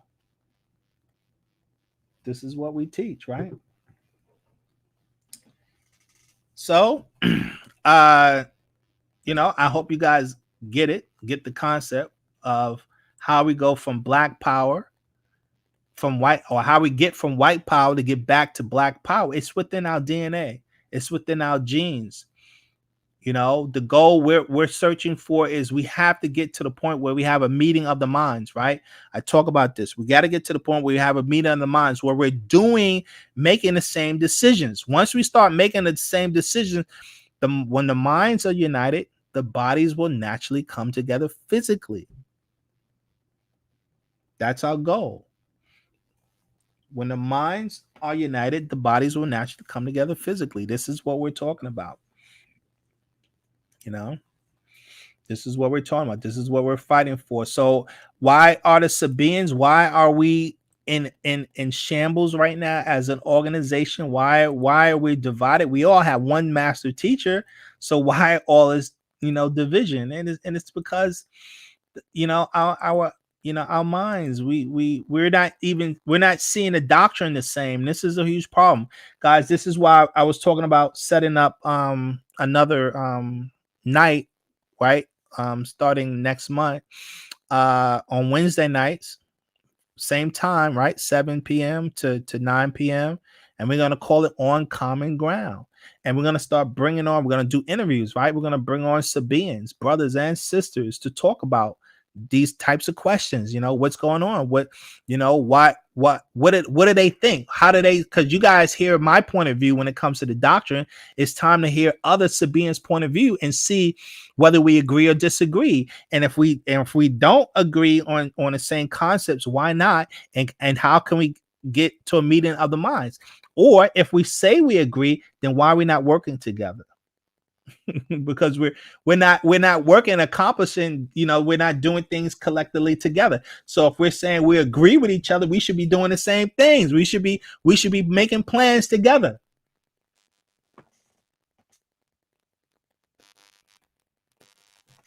Yeah, Zamal Teti Re'e, you say you agree that people see the doctrine differently. Yeah, that's a problem. How can we see the doctrine differently when we have one master teacher? That doesn't make any sense. Why is that happening? We have to fix this. Now, of course, I'll argue because of different levels of reasoning. So you can get 10 people read the same book and they come out with 10 different perspectives of what they just read. That's a challenge. We got to get past that, because that's what I would argue. That's what's keeping us divided. That's why we haven't gotten to a meeting of the minds, because we're perceiving the doctrine differently. We're reading the same stuff, but there are different levels of reading comprehension, guys. It is what it is. And I think that's where the challenge comes to play. That's why we did that discussion last week, right? The power of love. We have to understand what divine love is, so our egos don't get in the way, and we look for whoever has the best plan, and we can put it into action, an action plan. This is what we need to come up with, is a real action plan. Those who are dedicated to really, really doing the work of restoring our culture. Sabaeans, we have the most profound doctrine there is. Who has a more profound doctrine than us?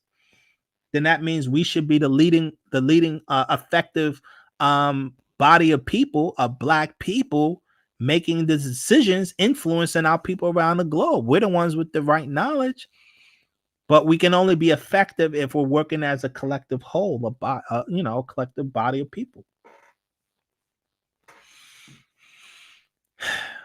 Well, we're gonna figure it out. I'm not giving up, right? I've been doing this for so long. We're gonna figure it out. So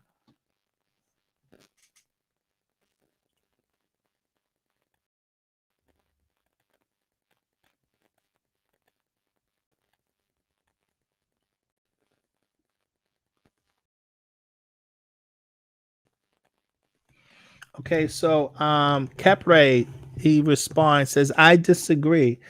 That sounds religious. Read the Bible and get different takeaway.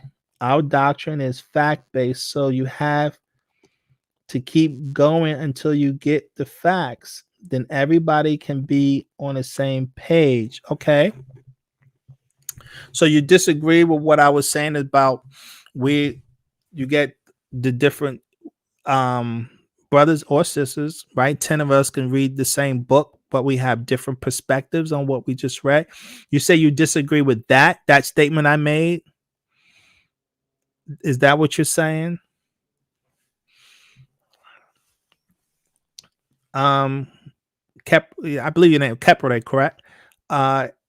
You're saying you disagree with that because you said that sounds religious. Read the Bible and get different. I'm not sure if I'm following what your response. Yeah, I'm saying that's a problem. You are you agreeing or I'm you're disagreeing or agreeing with me? I'm confused. Meaning you don't agree, or do you agree that? What are you saying? Like, because I said 10 people in our doctrine can read the same book but have 10 different interpretations of the same book. You agree or disagree with that? I guess let me start there. Do you agree or disagree with that? That 10 people in our doctrine can read the same book but walk away with 10 different interpretations of what they just read. I agree. Sabians should not have different conclusions, but I personally have experienced this. I've been experiencing this since I've been in the doctrine. Because think about it. Why so many people, especially since I don't know how long you've been in the doctrine, right? But since I've been in the doctrine, you know how many people have came into the doctrine and left? So the question becomes, why did they leave? They obviously, and you talking about people who was in the doctrine for a decade. Some people I know was in the doctrine for 2 decades. Just look at Chuck Morgan. He said he came into the doctrine when I came in 1989. And he said he left the doctrine in 2011. Now think about that. Think about what this brother said. This brother said he was in the doctrine from 1989 to 2011. So that's 20 years. He was in his doctrine for 20 years, and now he's became the biggest antagonist of our doctrine. How do you be in something for 20 years and then turn around and become the biggest antagonist? And he's not the only one I know like that. I know several brothers, quite a few of them, who've been in the doctrine for almost as long, and they're completely adverse to the doctrine now. They've been reading the same books. I know these brothers, they read the same books. They can't possibly have the same interpretation because they become adversaries of the information. They can't possibly see the information the same way. And you see Chuck made a whole website, attacking the doctrine.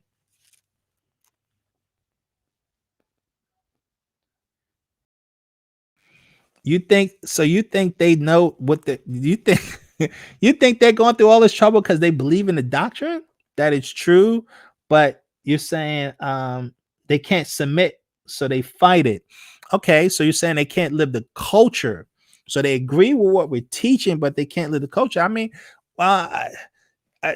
have you read Chuck's website? I mean, he attacks a lot of things that we teach. He attacks a lot of stuff that we teach. I mean, he's very methodical about it. Like the brother Tarnu.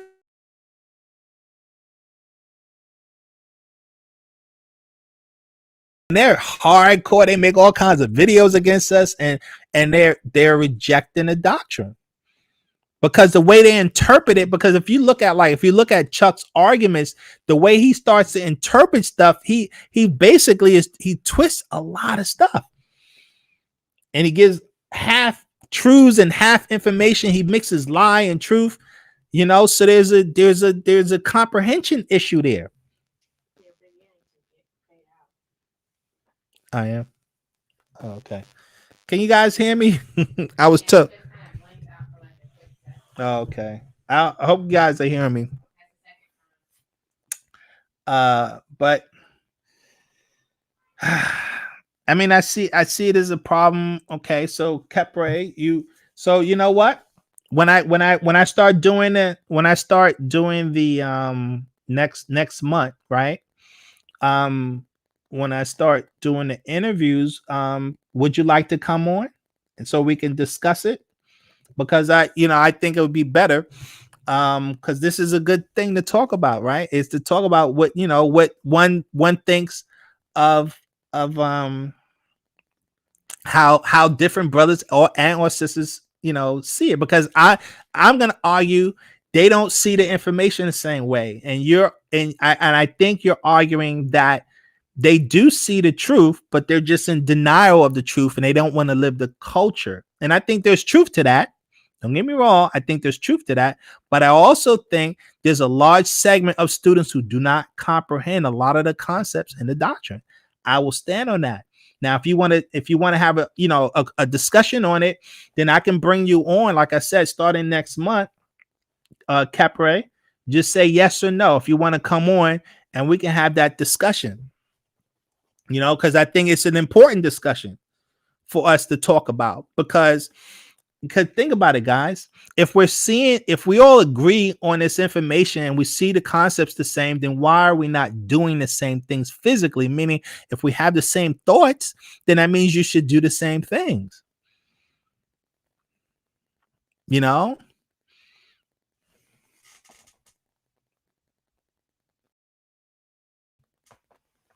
Okay, so Capre, you're saying the actual facts are hard and you really have to study it. All right, see now.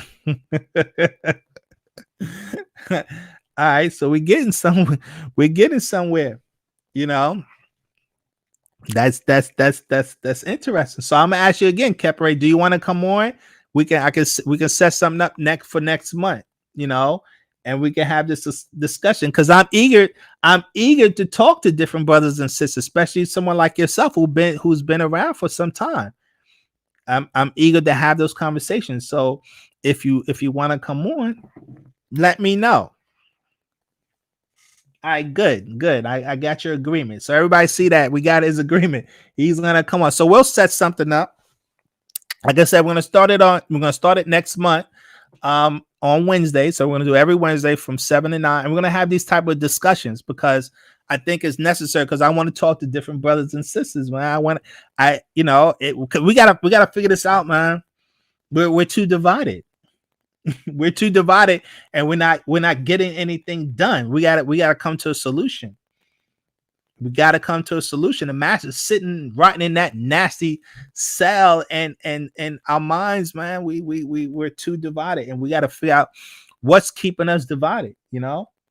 What's keeping out. I mean, like I said in this discussion, the simple answer I say is this, dispel the spirit being possession. But and I want to have that discussion with brothers and sisters. What they think, what do they think that even means?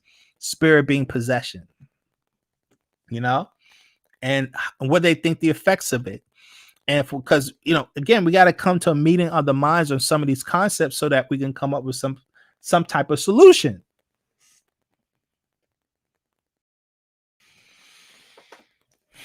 That's the goal. We got to get to a solution. So on that note, it's about that time. If you guys don't have any more specific questions, we're going to time out. We're going to do our 9 o'clock namaz prayer system, right? And then we're going to pick this up next week with another discussion. I think this was Good. Hopefully today's discussion was fruitful and helpful for you guys. I try my best.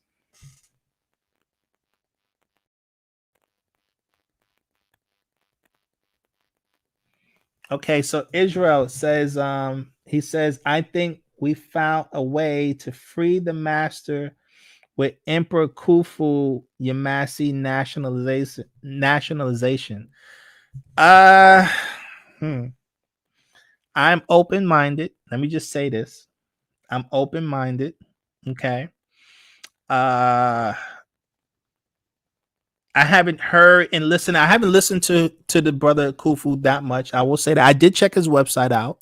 Okay. I because of my connection with our good brother Pharaoh. I know Pharaoh has been having those discussions and talking about those things. And so the brother Pharaoh had kind of introduced me to this brother Khufu because I've seen him on his channel, and that's kind of how I got introduced to the brother Khufu. And I saw him on Amun Numa's channel, right? He's on Amun Numa's channel. And I think he was on there. I believe he was, yeah. But see, I have some background with that whole nationalizing and all that stuff. I was dealing with that stuff back in 2008, 2009. I was dealing with Taj and them back in 2008. That's how I got a lot of my knowledge about the Moorish doctrine. I was in classes with Taj personally, being taught by him, and I dealt with the other brother Ali Muhammad, and I had joined Ali Muhammad's organization at that time back in 2009. I did a big thing out here in Georgia. I had a little conflict because I was doing that as a student of the master. I got into a little conflict with some of the brothers, not Khufu, but one of the other brothers. He talks about the other brother by the name of who was his partner or working with him with this, what they were doing. The brother Latif came to me and stressed concerns by me because I was bringing students over to the other brother Ali Muhammad, and so it got into a little big thing. But my point is that I was dealing with that stuff. I kind of got into it a little bit, heavy. And so I did a lot of studying with nationalizing. I was nationalizing people. It was a lot. It's a lot. And so it's not that I'm not familiar with that. I'm not a fan of it. I will be honest. I'm not a fan of it from my own personal experience in dealing with those brothers. Like I said, I'm very familiar with Taj. I've dealt with those brothers. I've dealt with the courts. I've dealt with the laws. I wrote briefs for courts. I've dealt with federal courts. I've dealt with state courts on different levels. I haven't dealt on a criminal level. Most of my dealings with the court systems was on a dealing with economics, and what the courts told me. In essence, the courts, they are very familiar with those arguments, the courts, but my experience with the judges, especially the federal judges, they kind of tell you that. One judge told us, hey, listen, they know what we're saying is true, facts, whatever, but they're not going to listen to us, because if they was adhere to the arguments we were making, it would destroy the system, and they would be going against the corporations, and they're not going against the corporations. They literally said that. Guys. I met with Congress people. I met with the congressman in my area, Congress, what's his name?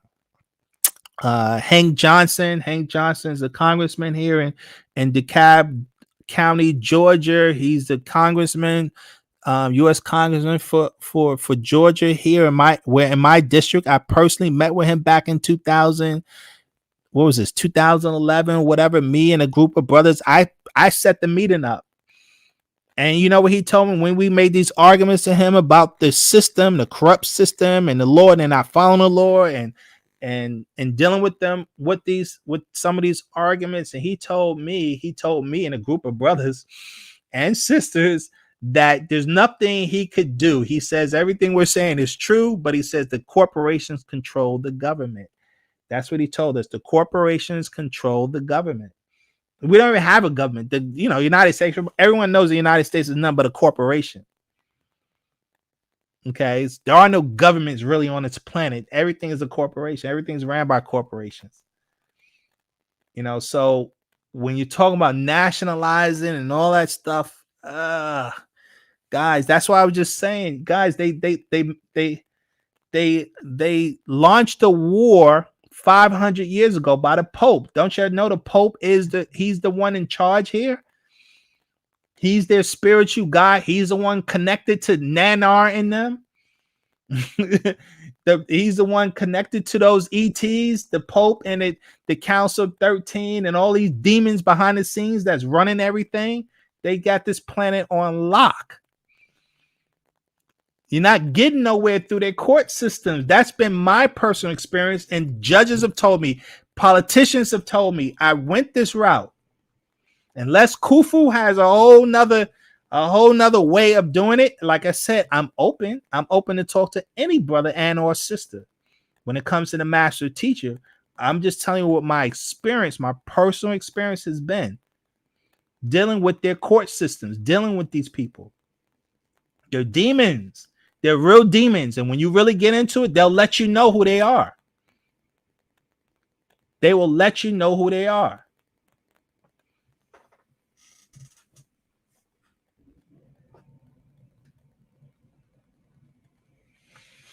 I hear you, Israel, about the documentation, but if those guys, don't you know these Native Americans to this very day have fighting the Caucasian over their lands, that they have treaties, everything, and the Caucasians still won't give them their land? You know how many Native tribes are fighting for their land back to this very day? Don't you know this whole thing with the what's they call that? That whole fight between Trump and Joe Biden over the that pipe system, that darn pipe. The Native Americans didn't want those pipelines to go through their land. Okay, Biden agreed not to do it. Trump was going to do it, but because Trump lost the election, those plans got canceled, right? But if Trump won the election, they was going to run that pipeline. I forget what they call that pipeline. It was going from Canada all the way through their territory, all up through Texas, something like that. Point is, they never. I just read you what the Pope edict was, right? I read what the Pope said. And not the Pope, the government, the Supreme Court. I read this right in today's lesson. The Supreme Court said back in the Supreme Court case 1823, Johnson versus McIntosh. Okay, Chief Justice John Marshall, unanimous decision, 1823, held that the principle of discovery gave European nations an absolute right to New World lands. In essence, American Indians had only a right of occupancy, which could be abolished. This is why to this day, they do not honor none of the Native Americans' claims. Why else would they invade? Guys, the master's case was about the land. Read the court transcripts. The master's case was about the land, the federal case.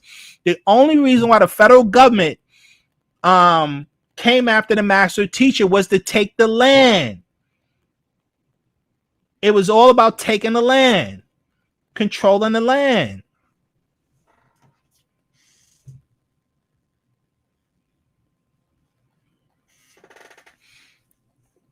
So we got to, keep that in mind. What about Little Rock? I don't know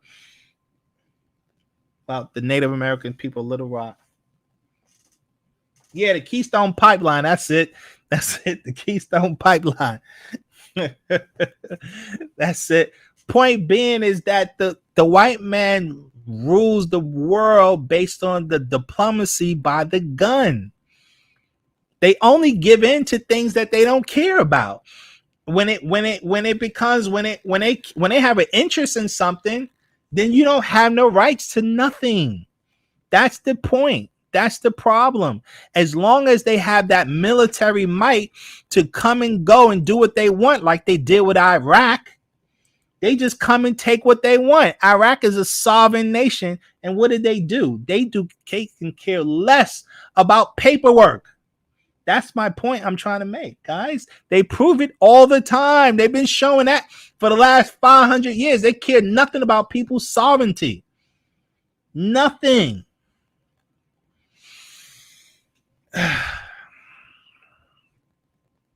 So I'm only saying what my personal experience. Again, like I said, I got nothing against the brother Khufu. I really don't. I don't know enough about his agenda and what he's doing to give any educated arguments about anything he's doing in particular.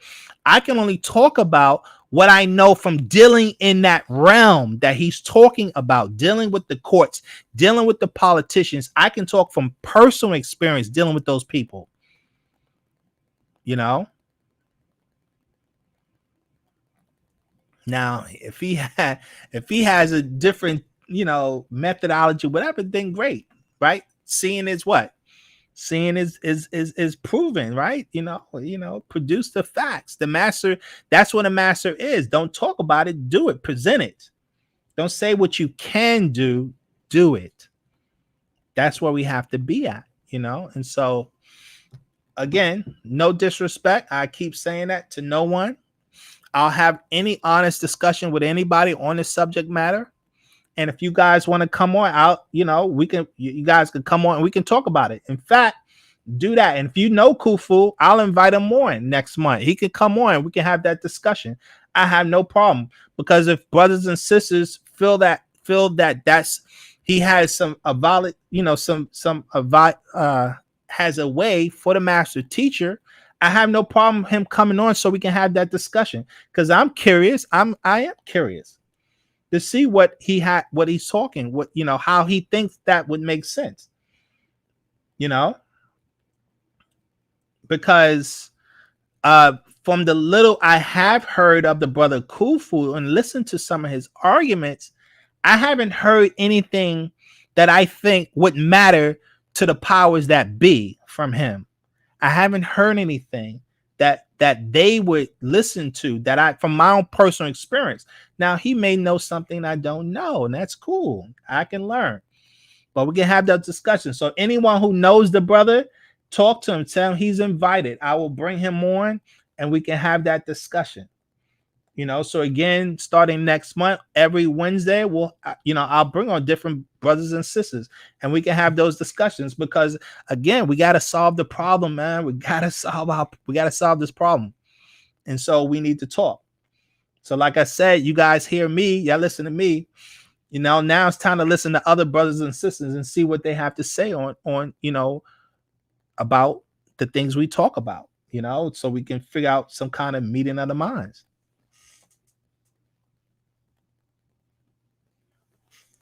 Okay, great. I'm glad you relayed. So, let them know. I'll have that discussion. I'll definitely have that discussion. I know my good brother Pharaoh been having these discussions, so we'll have discussion, because I'm gonna bring on Pharaoh, so he can talk about it and talk about the things. And guys, for those and I want to bring on brothers and sisters who are doing businesses, who have business ideas and concepts, so that we all can start supporting each other. So anyone out there, and it's not just about Sabaeans. I'm gonna bring on all different types of Black people on here to talk, to see where we can have a meeting of the minds, man, where there's a common ground we can talk, because all this battling among tribes among us, that's not gonna work. The white men beat us up because they was able to figure out some kind of racial pride. We got to learn from them. We got to learn from them. Okay. And so yeah, I'm gonna bring on all kinds of personalities. So if you guys know anybody that you think we should talk to, any Moors, because I was getting on the Moors a little bit, and also, but I'll bring them on. We can have that discussion, because I know they're so anti-Black. I don't subscribe to that, but they're so hardcore with it. Don't say black. I don't subscribe to that, but I love to bring one on to challenge me.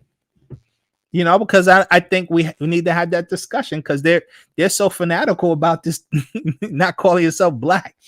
Because Taj be, Taj, we're not crayons. We're not crayons. So I had that discussion with them. I have no problem, because I think they're necessary conversations, because we need to figure out a meeting of the minds. We got to come to some common ground where we can help each other, support each other in different ways, because that's going to benefit all of us as a people. That's my goal.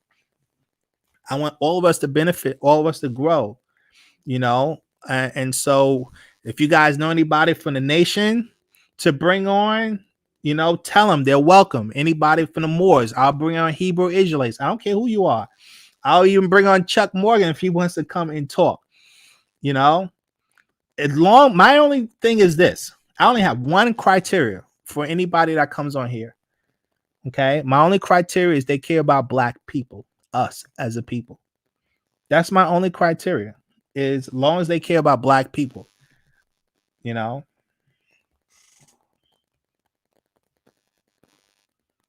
So I want to say that as one stipulation. Now, if someone who's black, who don't care about black people, who wants to have that discussion about why they think the way they think, I'll even have that discussion, as long as I know up front where they stand, so that I'm not, so I understand where we're coming from. I'll have the discussion, tailored in that way.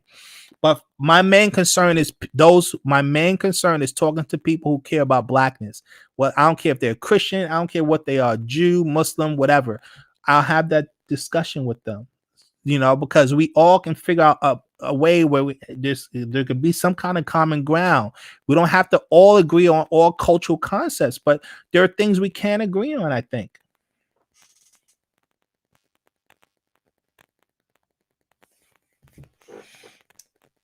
He said, King said, time to bring out the 360 questions.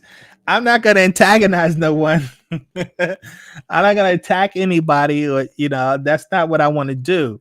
What I want to do, we can talk about our differences. I have no problem with doing that. But I want to see where we can agree. That's my goal. Where we can, I know where we don't agree on. These guys have some strong opinions about the master teacher. They don't like the master teacher. They didn't like him before the case, and the whole court stuff we dealing with. They didn't like him before then because he challenged everyone's doctrine. He questioned all of their doctrines. So the master was never liked, in the so-called black conscious community, because of all, the 360 question books that the master, their teachers were afraid of the master teacher. So they was, sadly, a lot of these people were cheering that that the beast, the dragon, came after him. It's sad, but it is what it is. With that being said, let me close out. This was a great conversation. So guys, keep that in mind. So if you know anybody who want to have these talks, we'll have these talks. And we're gonna come to a conclusion. We're gonna figure this out. We're gonna figure this out. Until then, let me get started. Bade kala namasat wufa ko America Samun Shalal Put Pa Takyud. Anuki Jawaf Pa Ashik Impa Put. Wu Kala Ashuk Kawun Jawaf Nia. Anuki Kasamun Impa Put. Wu Pa Put Kawun Kasamun Im Nia. Anuki Wahu Ama Pa Put. Wu Pa Put Kawun Wahu Ama Nia. Naku Kador Naju Ama Kasamun Impa Put. Wu Kabu Ama Muskaslan. Naku Kador Kawan Kale Pafaf Naku Daya Jawep Pa Put. Ama Wase Ama Dayani Kawun Lake Bakui Jawep Pa Put. Anuki Yababi Nafasni. Pa Put Kawun Anuki. Pa Put Kador Naku Kador. Pa Put Amul Nakuk Amul. Lahahum Menahnun. Lahahum Menahnun. Ahumata Korehum. Ahumata Korekum. Ahumata Korenun. Ahumata Joefnia. Ahum after Nia Wu Anuki Hum, Yaye Ashuk Re'e, Asmua Jaye Nun, Yaye Nataru Afuk Nun, Anunata Mukra Ukum, Yaye Nataru Afuk Nun, Afuk Nun, Afuk Nun, Yaye Nataru Nun, Anun, Atun, Atun, Amun. Namazo Wahu, Yaye Mufaku. Yaye Hu, Yaye Hu, Yaye Nataru. Yaye Soye, Yaye Soye, Yaye Nataru. Yaye Hika, Yaye Hika, Yaye Nataru. Ankum Atapa Mufaku. Yaye Hu, Yaye Hu, Yaye Nataru. Ankum Atapa Mufaku. Wu Anu Ata Mukra Ukum. Wu Ankum Ata Muisanun. Yaye Hu, Yaye Hu, Yaye Nataru. Aro Muklas Num Atum Reye. Yaye Hu, Yaye Hu, Yaye Nataru. Namazo Atu, Aro and Hu. Yaye Muktamu Afudnun. Ankum Mane Yake Ladudu Muslafunun. Wu Musarnun. Mane Yake Sawuru Paba. Mane Yake Kawunu Ka'u. Mane Yake Ata Akak. Mane Yake Kawunu Bashar Wu Damam. Yaye Nataru Muktamu Nun. Aro Muftad Nun. Anhu Kawun Munzal Mane Pa Nataru. Aro Anhu. Anhu Kawun Baba Yananun. Aro Anhu. Anhu Kawun Atum Re'e. Aro Anhu. Anhu Kawun Haror. Namazo Talu. Yaye Nataru Muslafu Nun. Afut Nun Mane Pa Mujwa'u.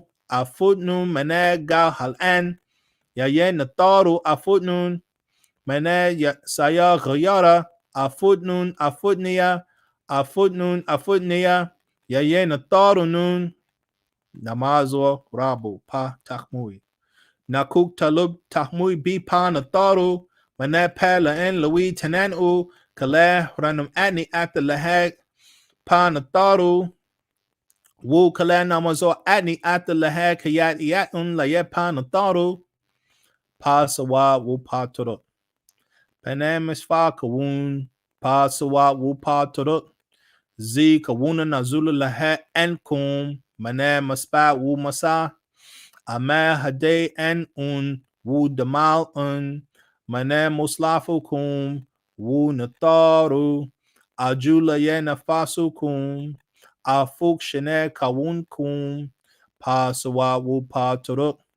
Pa Hade An Wu Pa Damal. Anun Tawa Ankum. Lahe Panandama Wu Shafe. Anun Tawa Ankum. Lahe Tim Nasui Nun. Anun Tawa Ankum. Lahe Ashukuma. Ankum Ata Muslafunun. Anun Ata Mukra Ukum. Anun Talub Nasar Kuma. Anun Talub Nasar Kuma. And so nun kahanataru, and so nun muslafunun, anunata muspatu, anun, atun, atun, amun.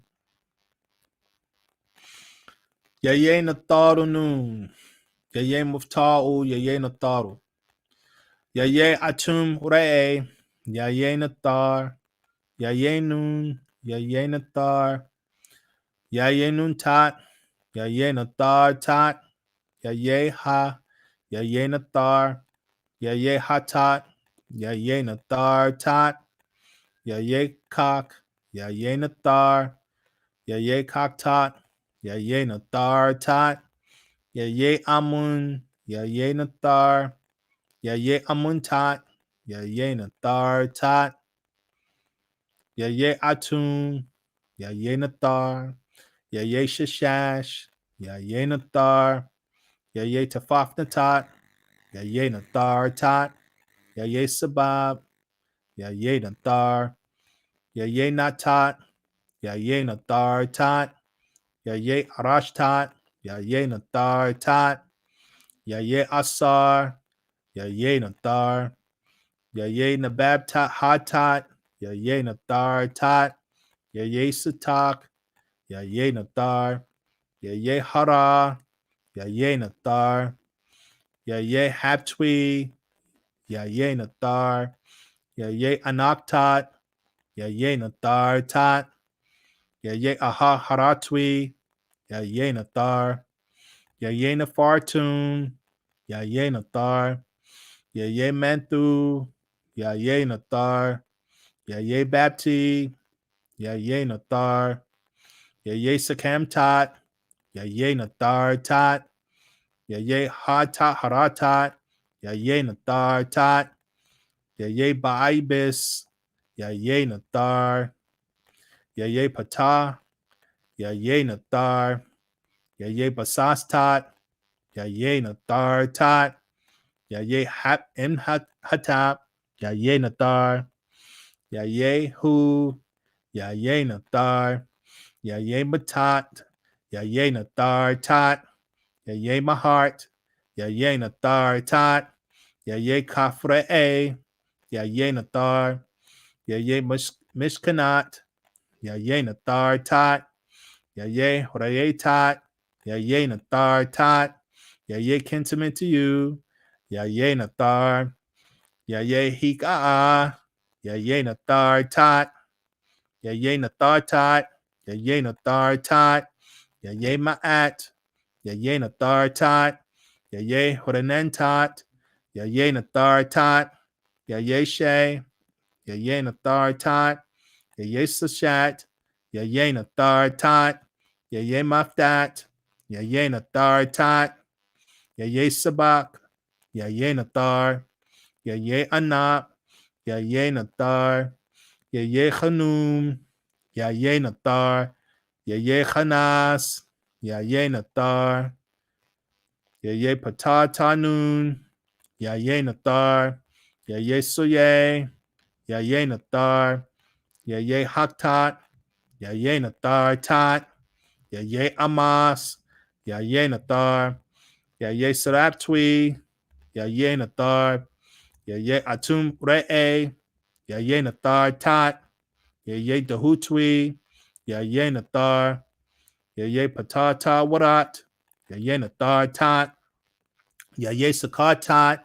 Ya ye nathar tat. Ya ye ha. Ya ye nathar. Ya ye neheb ka'a. Ya ye nathar. Ya ye sakar. Ya ye nathar. Ya ye ba'a. Ya ye nathar. Ya ye akar. Ya ye nathar. Ya ye imharatat. Ya ye nathar tat. Ya ye wapawatat. Ya ye nathar. Ya ye sakat tap hatap hatap tat. Ya ye nathar tat. Ya ye meritat sakat tat. Ya ye nathar tat. Ya ye sayay tat. Ya ye nathar tat. Ya ye garatat. Ya ye nathar tat. Ya ye asat inu. Ya ye nathar. Ya ye bahatat. Ya ye nathar tat. Ya ye khanem tat. Ya ye nathar tat. Ya ye manak tat. Ya ye nathar tat. Ya ye khamem. Ya ye nathar. Ya ye mahatwi. Ya ye nathar. Ya ye kabefsin and afaf. Ya ye nathar.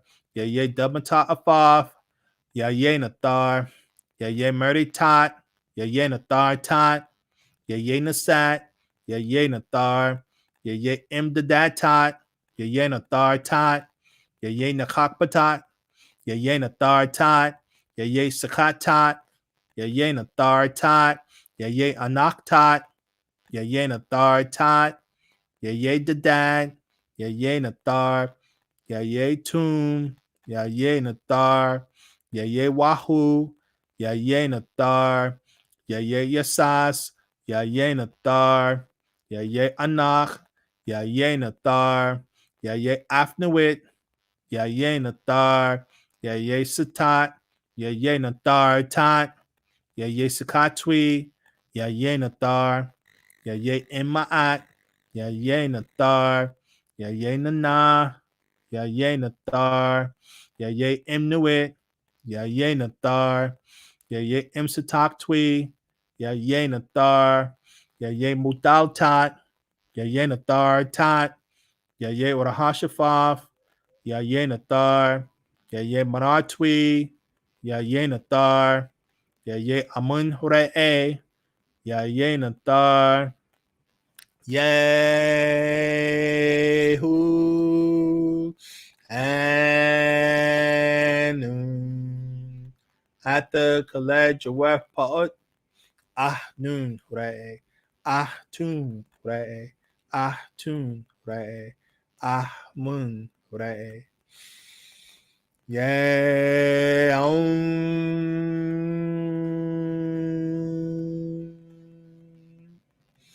Amun.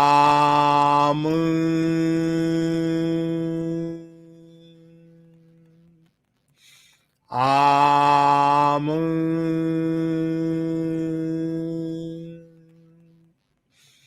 Amun.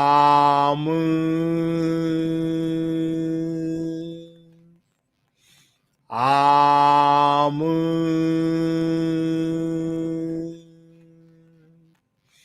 Amun.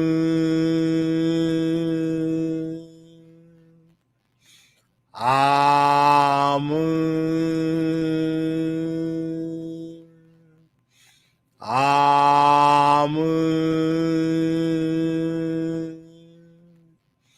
Amun.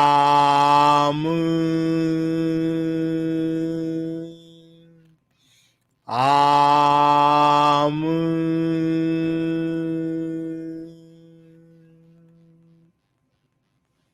Jennifer. Okay. Okay. Great build, guys. I appreciate you guys. Love you guys. So much work we have yet to do, but we're gonna do it, right? We're gonna do it. We're gonna do it. We're gonna do it. You know, stick to the plan. Stick to the plan. We're the ones with the master plan. This culture is the solution. This culture is the solution, guys. The Mukasu gets his strength because we feed his culture. He gets his strength because we feed his culture. He gets his strength because we feed his culture. If you want to take his power away, stop feeding his culture. If you want to take his power away, stop feeding his culture. We got to win. We're like addicts. We got to gradually wean ourselves off this addicted culture that we live. We got to gradually wean ourselves off of this addicted culture that we're living. And the rituals help. The rituals is what gives us the strength. That's why we do the prayer systems, the chanting. All of that is helping convert our minds, alter the way we're thinking. We gradually will begin to break away from his stuff so we can renew our stuff and get our act together. And we will. And until then, much love, guys.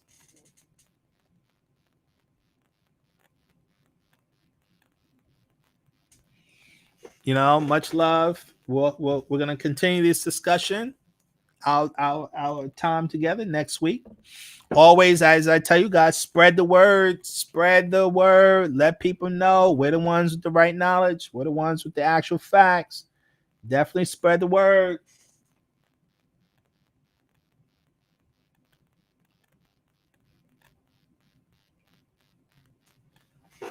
Question from Gawada. Does this knowledge translate in other languages for millions of Africans who cannot speak or read English? Yo, that's an excellent question. Excellent question. We have considerable brothers and sisters who are Africans who are in this doctrine. Quite a few of them live on the continent. No, we haven't translated. I mean, our people, we speak so many different dialects on the continent. But what I do suggest is for those brothers and sisters who are Africans, it becomes their responsibility to be able to relay this doctrine to their natives in those languages. For those brothers and sisters who are Africans, who are in this doctrine, who knows this doctrine, to relay this information in their language to their fellow tribesmen. Because no, we unfortunately not yet. This doctrine isn't translated for the many different languages that our people are speaking. You're right. It's specifically geared. This doctrine really specifically geared for English speakers who are familiar with the European culture, because a lot of our African brothers and sisters are not even that familiar with the European and their mindset. And our doctrine is kind of geared towards, I guess, Black Americans, our experience in America, because a lot of the way the master teacher writes our books is really coming from a perspective of the so-called African American. It's not really written from the perspective of what Haitians went through, or what the Jamaicans have went through, or the Brazilian Africans went through, and or definitely our brothers on the continent. Although our doctrine is generic in the sense that it's universal, it is geared for all of our people. But when it gets into specific details about incidents and things that go on among the Black community, it's really centered around what happened here in America to Blacks. That's the one unfortunate thing. That is unfortunate, but I will say our doctrine is written in particular for all Black African people, those who have woolly hair by nature, right? It's written for all of us, and all of us can adopt to this doctrine. But if they're speaking a different language, it's up to the brothers and sisters who are from those different tribes, who do know those different dialects. It's for them to spread that word to them, because they need this information. Now, of course, as we get stronger as a nation, as a body of people, we'll be able to do it as a collective, but we're not there yet, but we will be. We're not there yet, but we will be, with all you guys' help. So we're about to sign off, but I say again, spread the word. Spread the word. Don't let the word go to dust. Don't let the word go to dust, guys. Spread the word.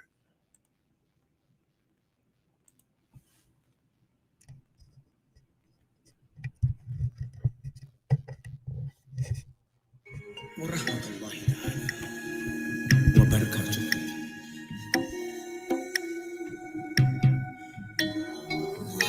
لما أنا كنت في السودان، أنا سألت أمي عن أبي، وهي قالت: يا ولدي، يا ولدي عيسى حبيبي. وأنا قلت: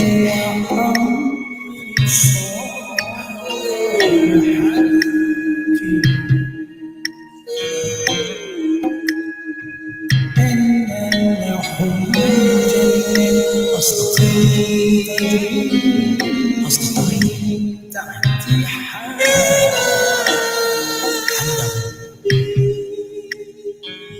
أبعد عن حول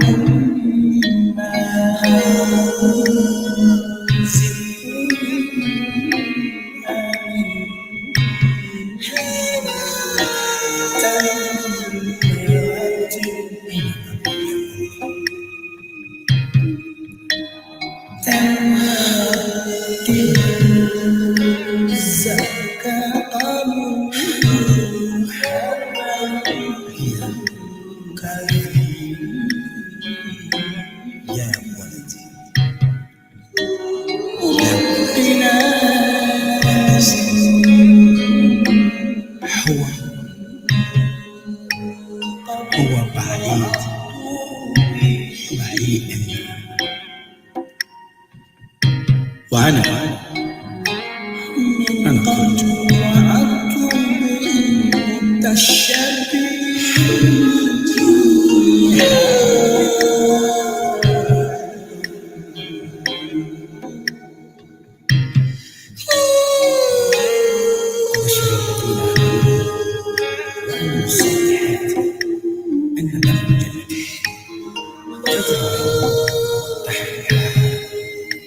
الأنهار والرمال وزدت منها من ثمرة رزقا قالوا هذا الذي يمكننا من قبل وأمر به مد الشهر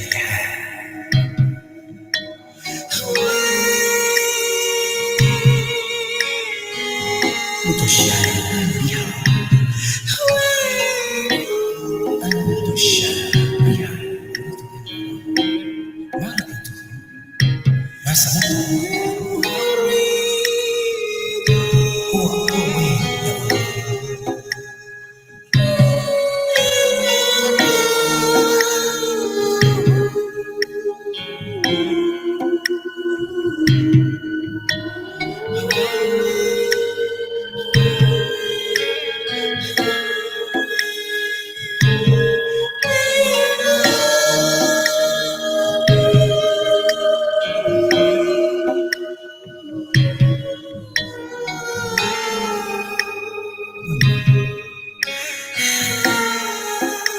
أنا أريد أن أراه